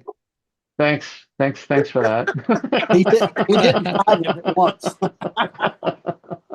You're supposed to torque that every year. Yeah, I torque them a lot. Once you get the metal to metal touching inside, it's probably not going to move anymore. Yeah. And then you can't ever adjust it again. That's the rub. Yeah, that's what happened to me. But I'm making my But own. I do like it because you can get that I flew my Predator recently and I realized it's got that perfect neutral where the takeoff was perfect and level flight was easy. It's not always easy to get them It's that way, but that magic. Isn't it? fancier handle lets you do that. Yeah, It's bending clips let you do that too. Ugh. I know. I've got about 1 million clips. yeah. Never get it perfect. I end up drawing a line on mine with a pencil, and I'll move it in and out of pencil line. And Right. you're going to think I'm stupid, but I can tell the difference. No, that's exactly what I do on that fancier thing. You can tell the difference in a pencil line. Well, it depends on the pencil. If it's a 6H, you probably couldn't tell you. Remember that? Remember pencil Yeah. size? Oh, Yeah. I still use pencil. HB. Yeah. Yeah. That's what. Number 2. Number 2. I like that. Hey, you guys that know the metric system, how thick is 0.08 in millimeters? 0.08 what? Millimeters. Oh, 0.08 millimeters is 0.08 millimeters. Hope that how helps. how many thousandths is it? So 0.08 millimeters. Let me I'll tell ask. you. I have an expert here. Alexa, how many inches is 0.08 millimeters? It's 3,000. 0.08 millimeters is about 0.0031 inches. 31 thousandths? No, 3,000. 3. Oh, 3.1 thousandths. let me see here. I got calipers here. It's a little in your hair on your arm almost, I think. This Kevlar thread, 100-pound, is 0.8 millimeters. 3,000. You can't really measure the thickness of that stuff. It's That's too 30. soft. I'm gonna go 3,000. 3,000. 30 thousandths. Yeah. Right? No. 0.08 millimeters is Let's see. 3,000. 1 millimeter is how thick? 1 millimeter is That to be About about 4,000. 4,000, 4 point. 0.03937. There you go. but that's only 150 pound. I don't know how you'd need more than 150-pound thread in a wing. Anyhow, the ribs can't take that. Okay, so that is Not in that. 0.395. So it's 39 thousandths. No, 3,000. it's 0.039. I'm going to If go. that's 3 thousandths, I'll kiss your butt. That's got to be at least a 32nd of an inch, and it says 0.0395. That's 39 thousandths. Yeah. That's a big gap. I'm going to get a piece of thread. See how big thread is. That's Now how you thick, got me. that's how thick my ruler is, but that would probably work. But that's only 150-pound thread. You ain't breaking a 150-pound thread with your bare paws. You think that'd be good?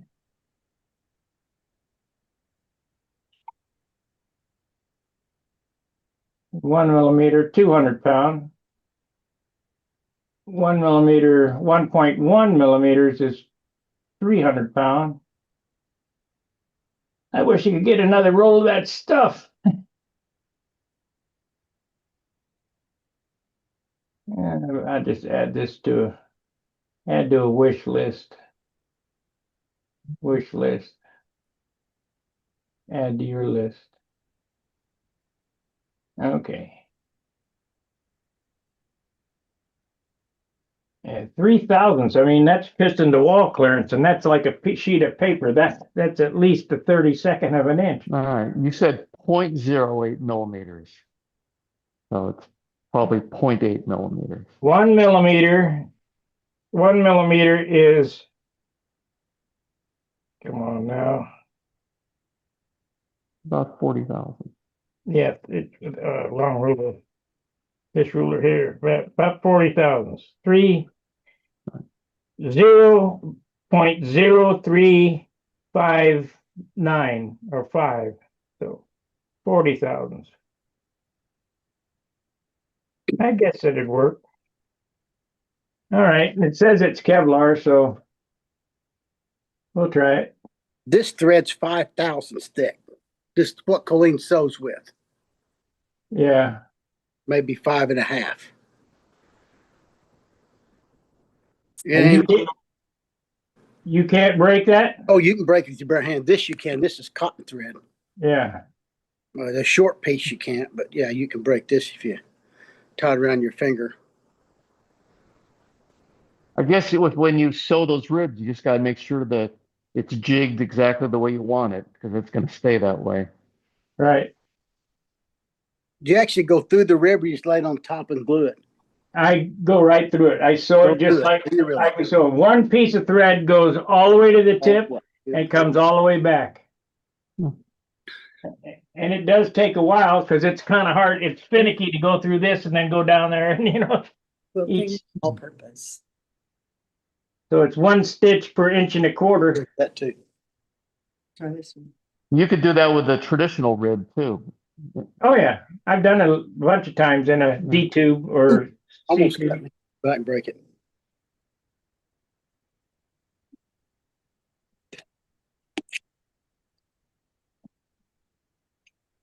I figure a 5,000 thread and a 35,000 thread, you wouldn't be able to weigh the difference. So why not get the good stuff? Yeah, the weight's in the glue. The weight's in the glue. I agree. Yeah. Yeah, traditional thread's 5,000 is what I'm seeing. So you got to make sure you're using your snorkel on it and get the minimal amount of glue on it, just enough to hold it. You get some from the friction of the going through the rib even. There's some strength there even. So what glue would you use? Now you CA.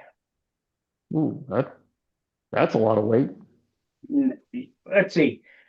It's 40 drops.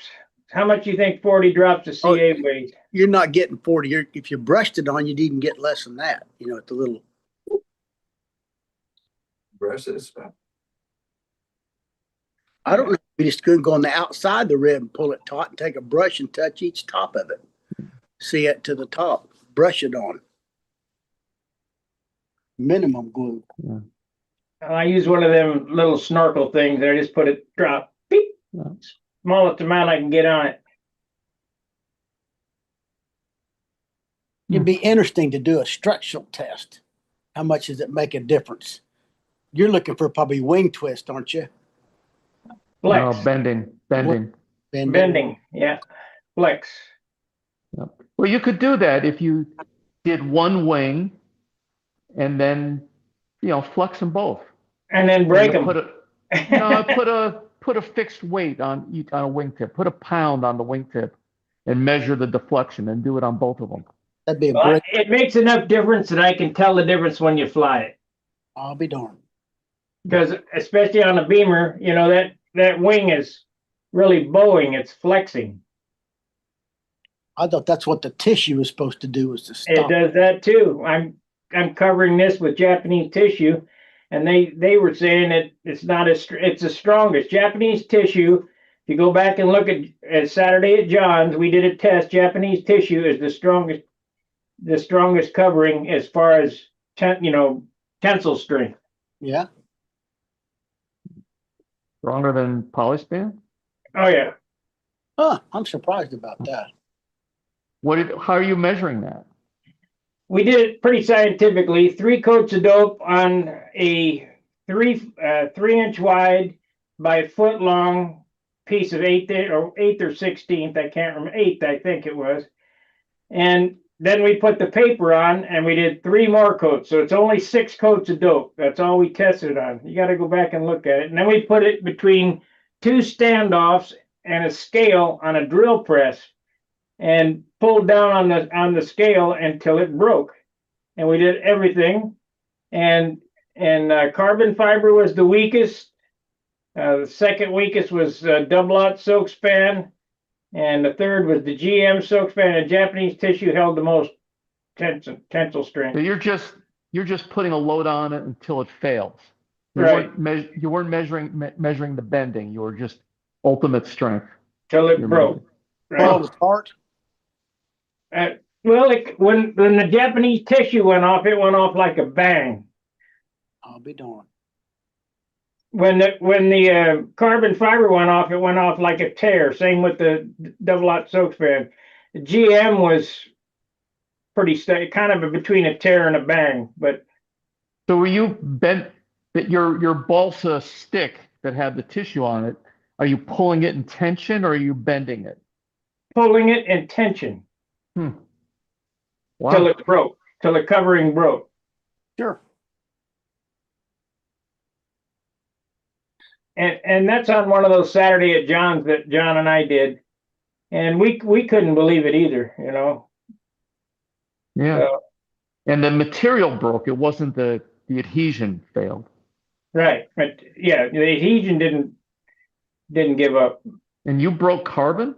Wow. Oh, that carbon tissue, I presume. correct. Yeah. Okay. Carbon veil.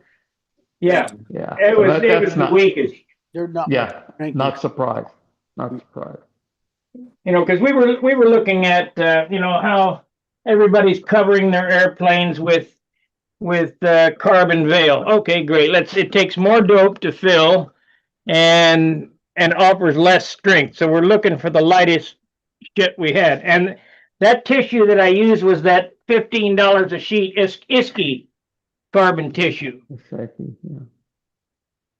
the Japanese tissue. Wow. We used to cover everything with Jap tissue, fuselages, everything. You try silk? I like silk. No, we didn't do any silk because I wasn't going to cover with silk. Well, that wing that you're making, Sparky, was built for silk. Nah. Built for Tell that to Jerry Phelps. Jerry Phelps covered everything with Japanese tissue. Hmm. Have you ever seen Jerry Phelps airplane? Yep. Oh, sure. Beautiful. He was the best. What did McDonald do? Roland, Bob? Japanese tissue. That's what I thought. Wow. You just use a piece of cedar on the spar in the back and you could get rid of all that.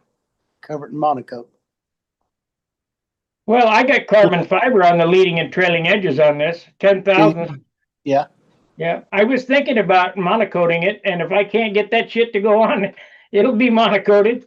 I think that stuff will go on. So in an I-beam wing, you got to watch out for bending, but you also got to watch out for torsion. You know, they're two different things. The spiral, a heavy enough spiral, will prevent the bending, but it's the covering that resists the torsion. Twist. Yeah. Well, Drive if that. you look at this, I wish I could take that off, but I can't. If you look at this black shit right here is on both leading and trailing edges. It's 10,000 thick. Mm-hmm. I guess it's unidirectional carbon fiber sheet. And then I cut it off. This spar is 3/16 white pine. So I don't think I'm going to have any problem with this thing, you know, bending.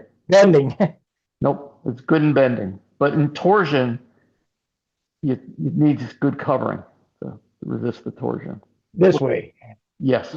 Yeah. And the Right. flaps will make it twist too. On the back of it. Well, You're well good, I think. It'd be a great study to put the sole on one side, take it out of the jig, and put 6 ounces on the wingtip and see how far it's, or a number, pick a number on the trailing edge tip of the rib. Put 6 ounces on that and see how far it bows down. Then go to the other side without the string and put 6 ounces on it and see how far that tip bowed down. The spar in the middle is not going to bow, in my opinion. Where it's going to bend is on the trailing edge tip of that rib. yeah. That's where it's going to bend right there. In order to get it to not bend there, I would have to sew from the back to the front, front to the back like that, make triangles. I mean, that could be done, but I don't know if it's necessary or not. Yeah, I think the sewing won't, like Sparky says, it won't affect that torsion that you're describing. It'll just affect the bending. right. But I've put it in there, quite a few airplanes. You go back on the channel, I've done it many times. Yeah, I've watched you do it. I think that's clever. There's a lot of configurations you could play with, and you could measure them. Well, like I said, if I wanted to stop it from bending, I would go into the trailing edge to the leading edge or to the spar and then back this way and back and Yep. forth, back and forth. When I get to the other end, cross them, but you'd have to do it double. You'd have to do it on top and the bottom. I don't think it go in 4 or 5 ribs. All you got to go in. Sparky, I've done that. And it does exactly what he's saying. It prevents that wing from torsion. Uh-huh. You went this way before from the trailing to the Yes. spar? Yeah. Okay. But I didn't do it with thread. I mean, that's a novel idea. Well, I'll try it with the thread. I did it with real thin straight grain balsa. Well, that'd work. That's a lot of weight. Yeah, I was going to say it added some weight, but compared to how strong that wing was, it was worth it. Oh, that's clever. That's clever. That's worth trying. I got a picture of it somewhere. Well, let me give credit to where credit is due. Who do you think told me that secret? Joe Gilbert. No. No. 1960s Youth Air State Champion. Missouri State Youth Air Champion, Ron O'Toole. Yeah. Yes. I think it's a clever idea. I do. Well, I asked. Schaefer's used to have his Aeolas hanging up at the hobby shop, and I could see that, the covering was coming off of it, and I could see that in there, and I go, "What the hell is that?" And I can't remember who ended up with that airplane, but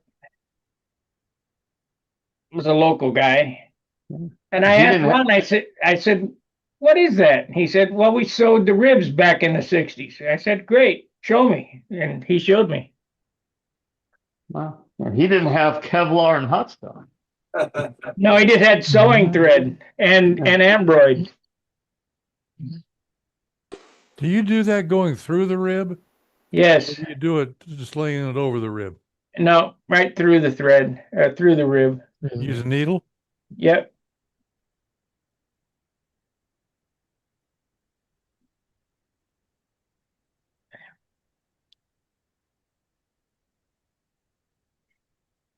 One of the reasons I use the CA, it hardens the rib up there at that station. Definitely.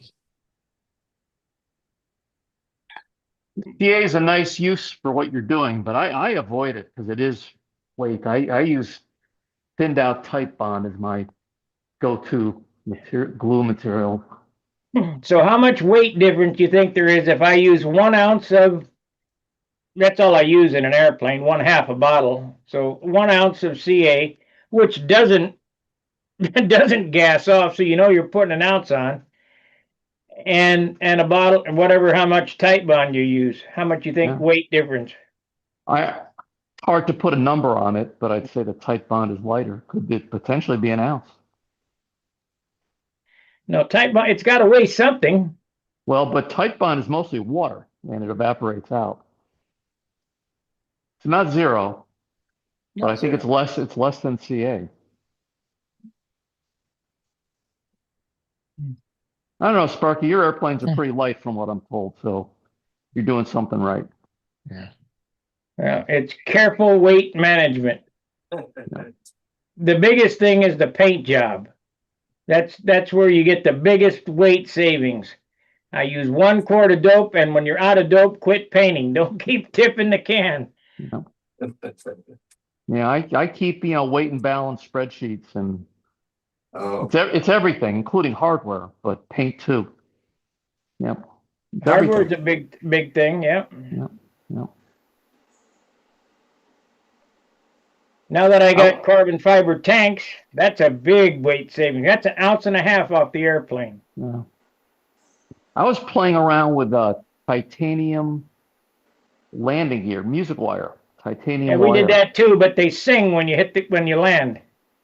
They're not stiff. I bounce landings, yeah. Right? But boy, there was about a 1 ounce go get. Yeah, Is we that did a it. fact? That much? Yeah. Yeah. Rick Huff, I was doing it myself and I wasn't having success, and Rick Huff offered to make me a set.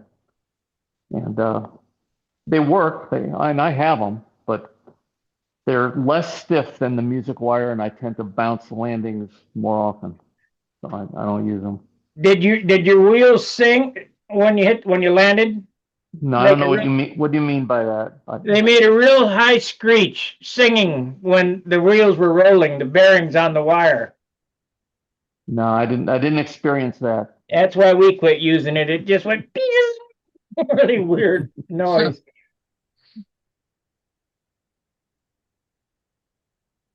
But those plug-in landing gear that Arc makes, I know Chris Cox uses them and Alan uses them. Arc Maybe made 'em. Paul.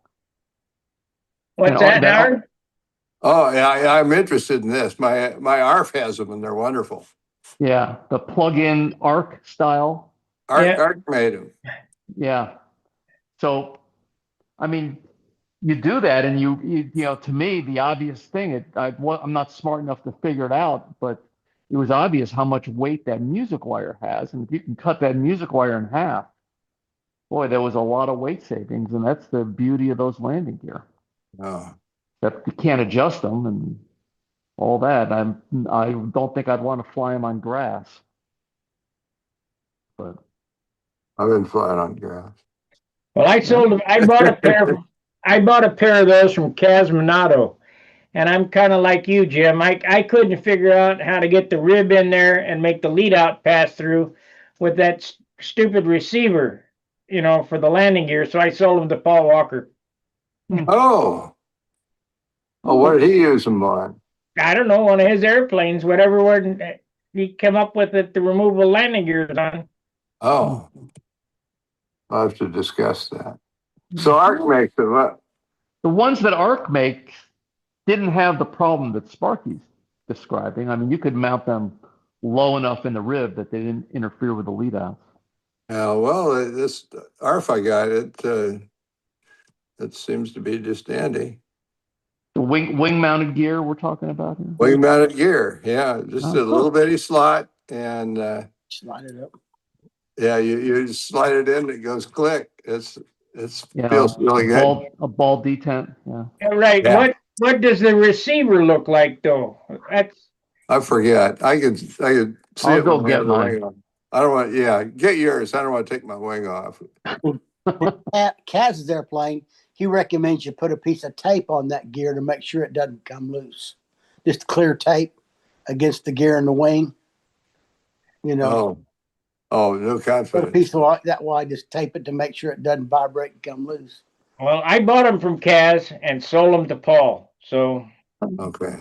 because I couldn't figure out, the way I mount my landing gear, that little receiver box would be right in the way of the lead out. Yeah. That's a.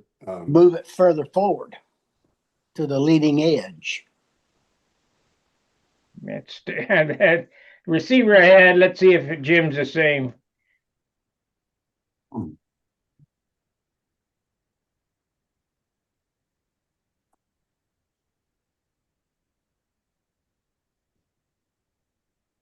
All right. So this is No, not the same. what I have from Arc. This mounts between two ribs, and this mounts on that, I guess. Oh, it's heavy. Oh, that is heavy. Aluminum. And so let me get something to point with. Yeah, not the same setup that I had. It mounted up and down on one rib, plywood rib, and then it plugged into it. So the music wire goes in that hole, and music wire. Oh, that's that different. screw. Yeah. That's good. Oh, yeah. That's true. Yeah. Mine wasn't music wire. It was a aluminum plate with a Mm. bump on it. I Oh, can I've seen that. I've seen that. I'll show you my ARF here. Yeah. I'm not, yeah, you can't see the inside, but And we'll see the landing gear on it. I'll tell you whether they're the same as what I had. uh, I just had to turn the camera around backwards Turn the camera. and see. Is that, oh, that's the wrong way. No, I gotta have the camera forward.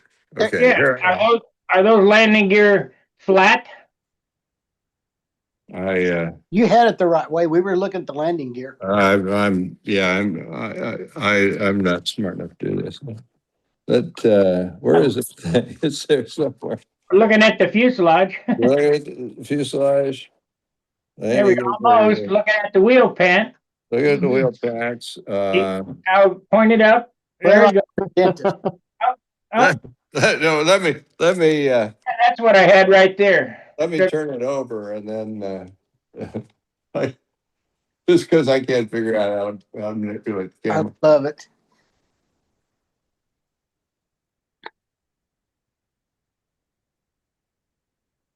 Okay, here we go. Oh, had the phone upside down. Now, Turn it sideways. That way we get a full screen. oh, okay. There you go. Yeah, that's exactly what I had. There was a little black box that's up against Yeah, it's just pulls out. right. Let's see the detent in it. See it? No, we're looking at your finger. Well, stop looking at my finger. I saw it a minute ago. Where'd it go? There it is. There it is. There it is. We don't. Oh yeah, that's what I told Paul. That right there. All right. And it's just a little bitty slot in the wing. No. And here's the end of the gear. Where is it? Let me find the camera. Oh, there's camera. Yeah. Exactly what I sold Paul right there. Yeah. Yeah, I saw that on a Walker airplane years ago. Oh, that's groovy. It's about half inch. The blade's about half inch long. Right. It's like a jigsaw blade with a detent on it, and you stick it in there. Yeah. Now listen to this. Yeah. Isn't that wonderful? Okay. Okay. It won't come out, huh? Well, And it it won't be adjusted either. It is what it is. It is, yeah. Okay. If you want some grass gear, you can turn it around, or I'm not turn it around, but make different landing gear for it. Yep. I don't remember what I gave Cass for it originally. I sold it for a little less, and Paul jumped on it, and he said, "Yeah, I'll take them." Okay, great. Yep. It's light. I mean, the stuff I had, I think there was at least a half ounce go get weight savings to be had over traditional music wire. Well, that's why carbon fiber gear is so nice. You can figure that landing gear is going to cost you 3 ounces. That's wheel pants, wire, and the block and all that stuff. 3 ounces. So anytime you can get a landing gear for 2 ounces, you saved an ounce. So my Ukrainian airplane has aluminum gear, Right? sheet metal gear, but they're thin. They're 70,000s. Really? They're pretty light. And, on the ground, they're bouncy. I'm nervous about them. But you know what? They work fine. They'll take it. And I put a strut in there, at the axle to stiffen them up. Took one flight, bounced the landing, took it off. So it's funny that this 70,000 sheet metal feels too light, too flexible, but it works fine. If you don't believe me, the 3 ounces, Jim, take all your gear, wheel pants, and all that stuff and put it on a scale. Oh, I know. 3 ounces is very good. I'll show you 3.5.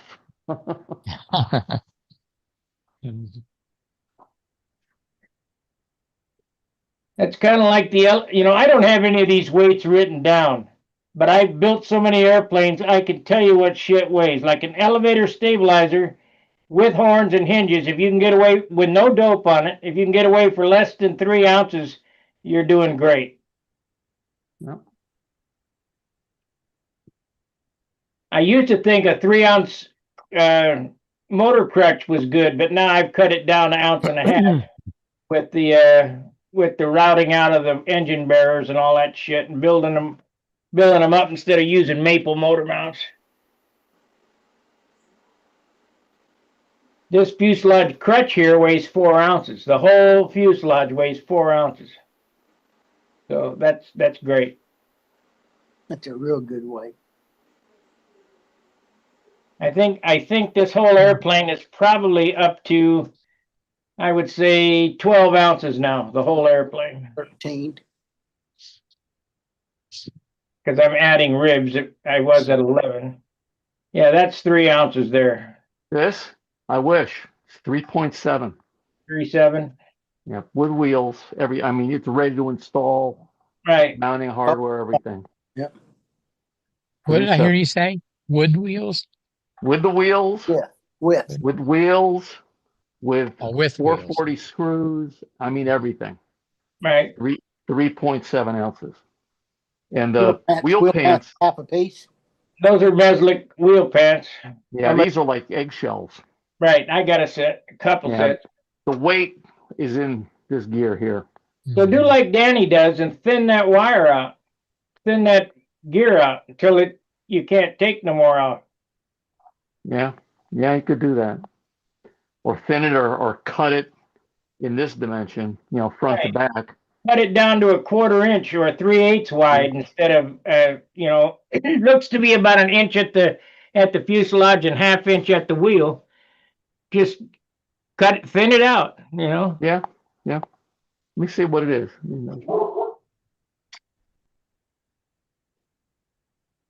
3/4 at the wheel, 1 inch at the fuse. Yep. Yeah, there's material to take out. Take it out till it's 3 ounces anyway. Or it breaks. It won't break. That's aluminum, right?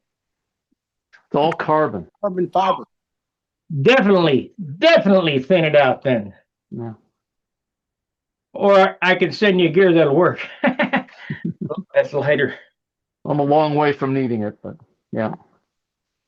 But yeah, when you said 3 ounces for a set of gear ready to install, that's pretty good. Let's see here. I got the finished ones out in the trailer, but this one, this one is a grass gear.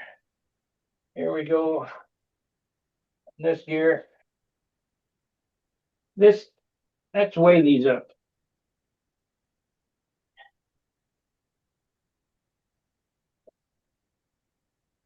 The gear that you have there appear to be the old gear like this.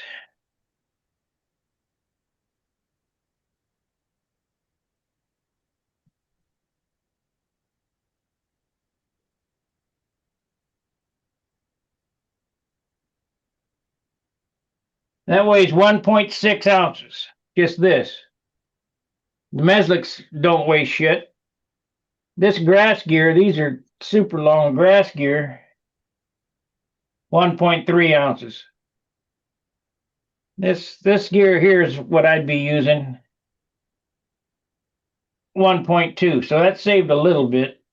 Right. But this whole exercise, these people that want to build their 42-ounce kit airplane, this is the exercise you got to go through.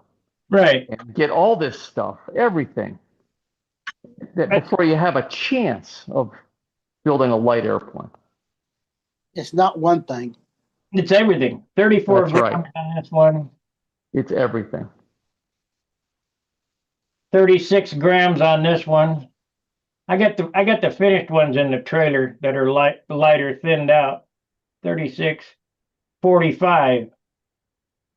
This style gear here was sold by who made the propellers?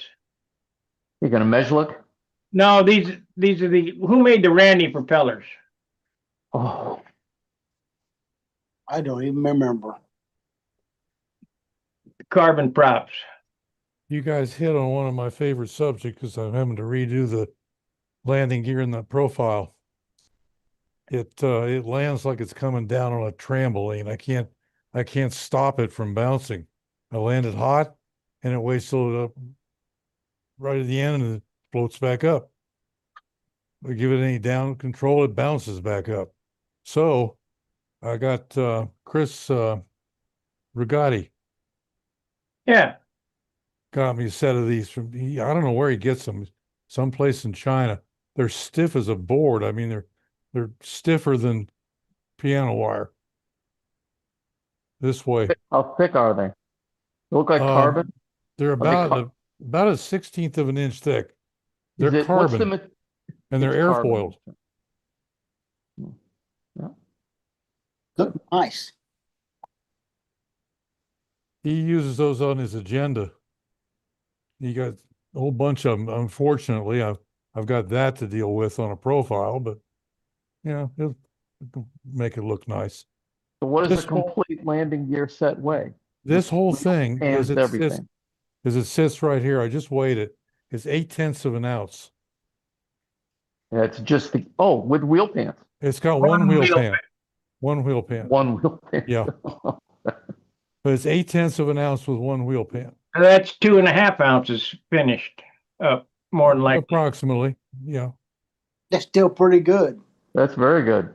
With Saved you that half includes ounce. wheels. I agree. And especially since I didn't have any way of getting anything lighter than balsa for the wheel pants. They're hollowed out. But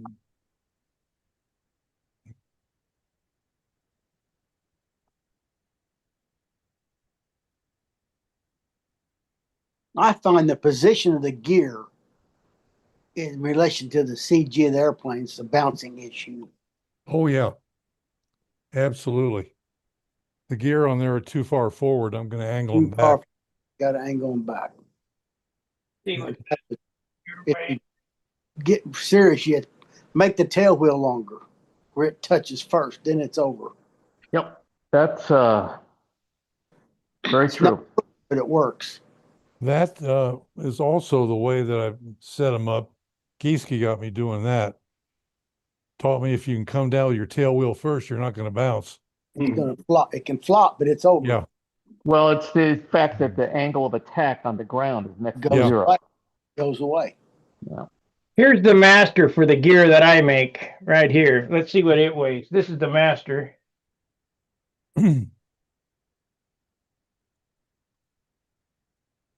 22 grams. So it's 0.8 for just this. That's a good weight still. That's about the same. Yeah, but you got a wheel pant on yours. Of course, I got Mesliks up there. We could weigh it won't add much. That thing's hollowed out to about a 32nd of an inch. So it's not a very heavy balsa. This is what I made my mold out of right here, the master.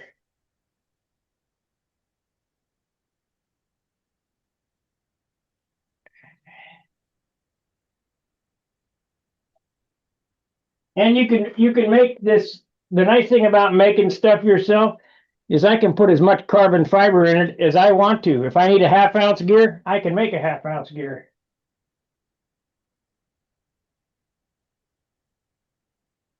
Won't be super stiff, but I can make a 1/2 ounce gear.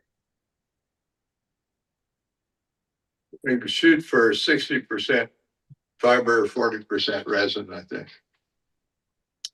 60/40, huh? That number rings a bell. But something Yeah. like what best I can do generally is 50-50. Yeah, that's what Danny told me to shoot for 50/50.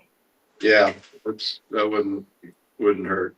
It's nice that you can use less resin, but Well, I ended up getting me some black dye so that I can dye the, to make a better looking product. What happened to that dye? What happened to the dye? Around here somewhere. Huh. Oh, man. Oh, I put it in the other room. I'd have to dig for it. I remember now. It's you know, because them gear, when you use that resin, you just dye the resin black, and it becomes out super black and shiny when you put it in the mold. Hmm. Anybody that's going to get into molding, forget it, because it's an endless pit. You buy this to buy that. I mean, it's never ending. Well, you got to try this stuff. It's like that chem leach is $300 a gallon. That's ridiculous. Right. And that's throwaway stuff. I've been there. Yeah. I feel like that about electric airplanes. Yeah. You get an electric motor and a battery, well, you gotta get this battery, you gotta get this motor, you gotta get this system. Never ends. And then tomorrow something new and better will come out, and you have to That's what try I'm it. getting at. This prop. Oh no, this prop's better now. No, this prop's better now. I think, holy cow, y'all, wearing me out. Yeah.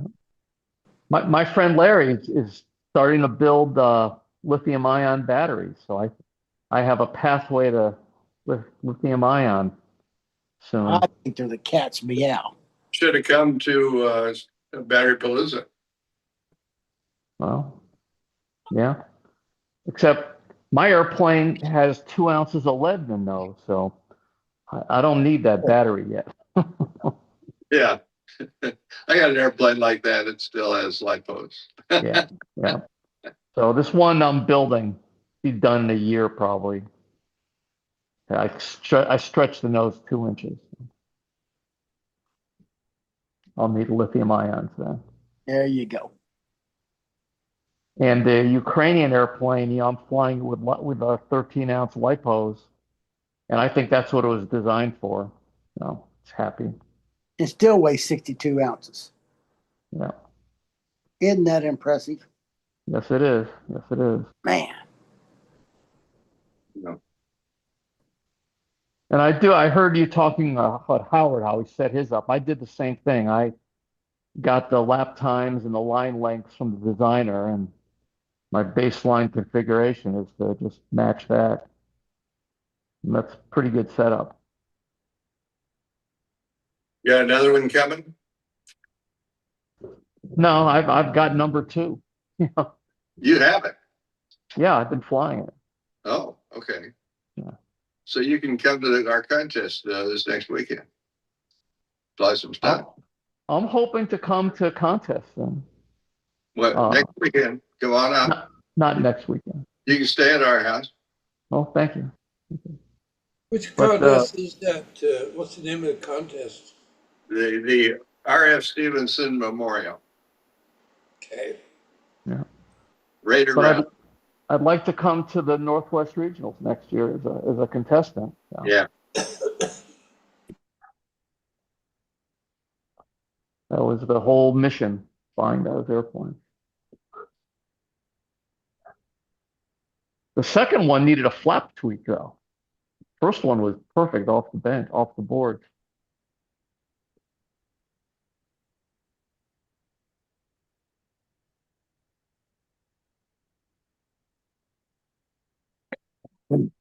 Oh, I think I might have bumped my flap. So I might need a flap tweak.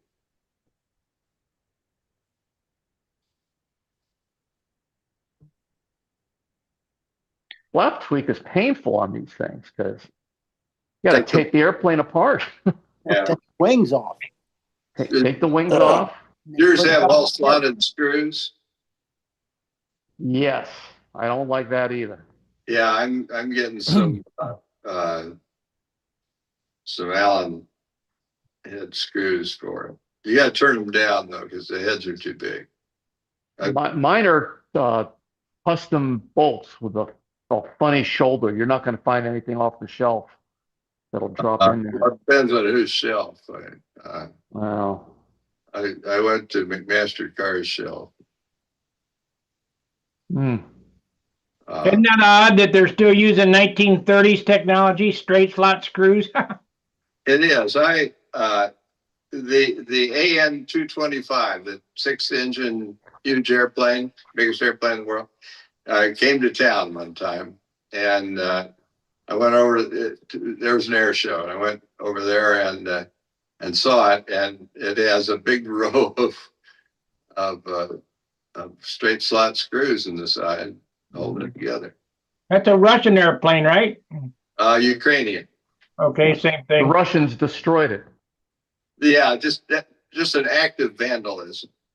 Yeah. Yeah. Very early in the war, they just destroyed that airplane. One of a kind airplane. That's Andrei Yatsenko worked at that factory. Maybe Wow. still does. So it was pretty close to his house.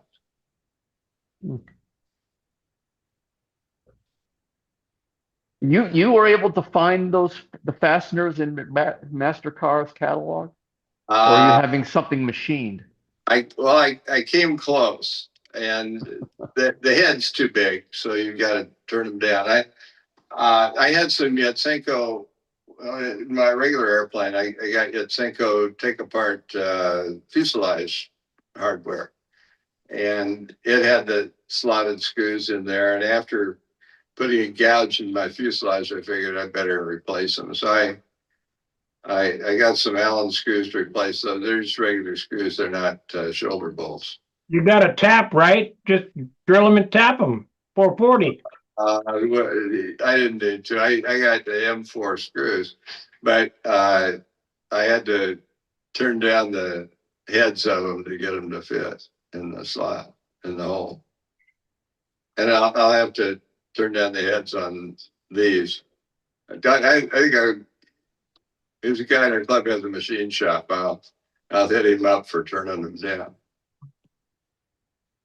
I hope he can do it on a lathe, and you don't need a grinder. Well, I don't care how he does it. You gotta call it in a tube. They should be pretty hard screws. Yeah, the original, I put it in a drill and held it up to a grinder.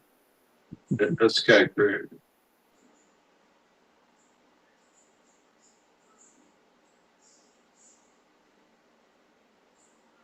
Well, we're going to go on to the after party now. If you're watching on YouTube, please like and subscribe.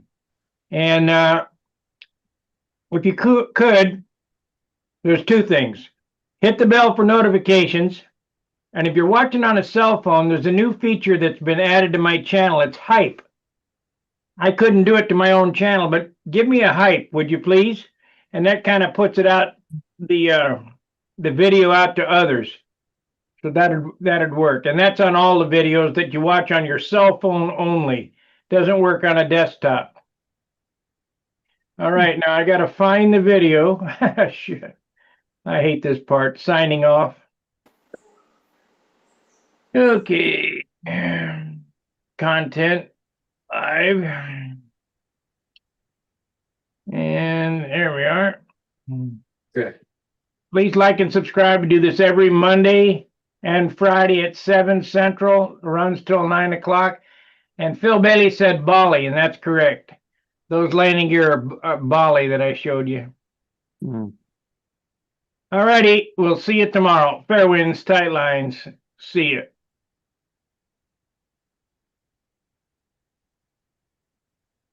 Okay, we're on the after party. Okay, I made a wall rack for my arm.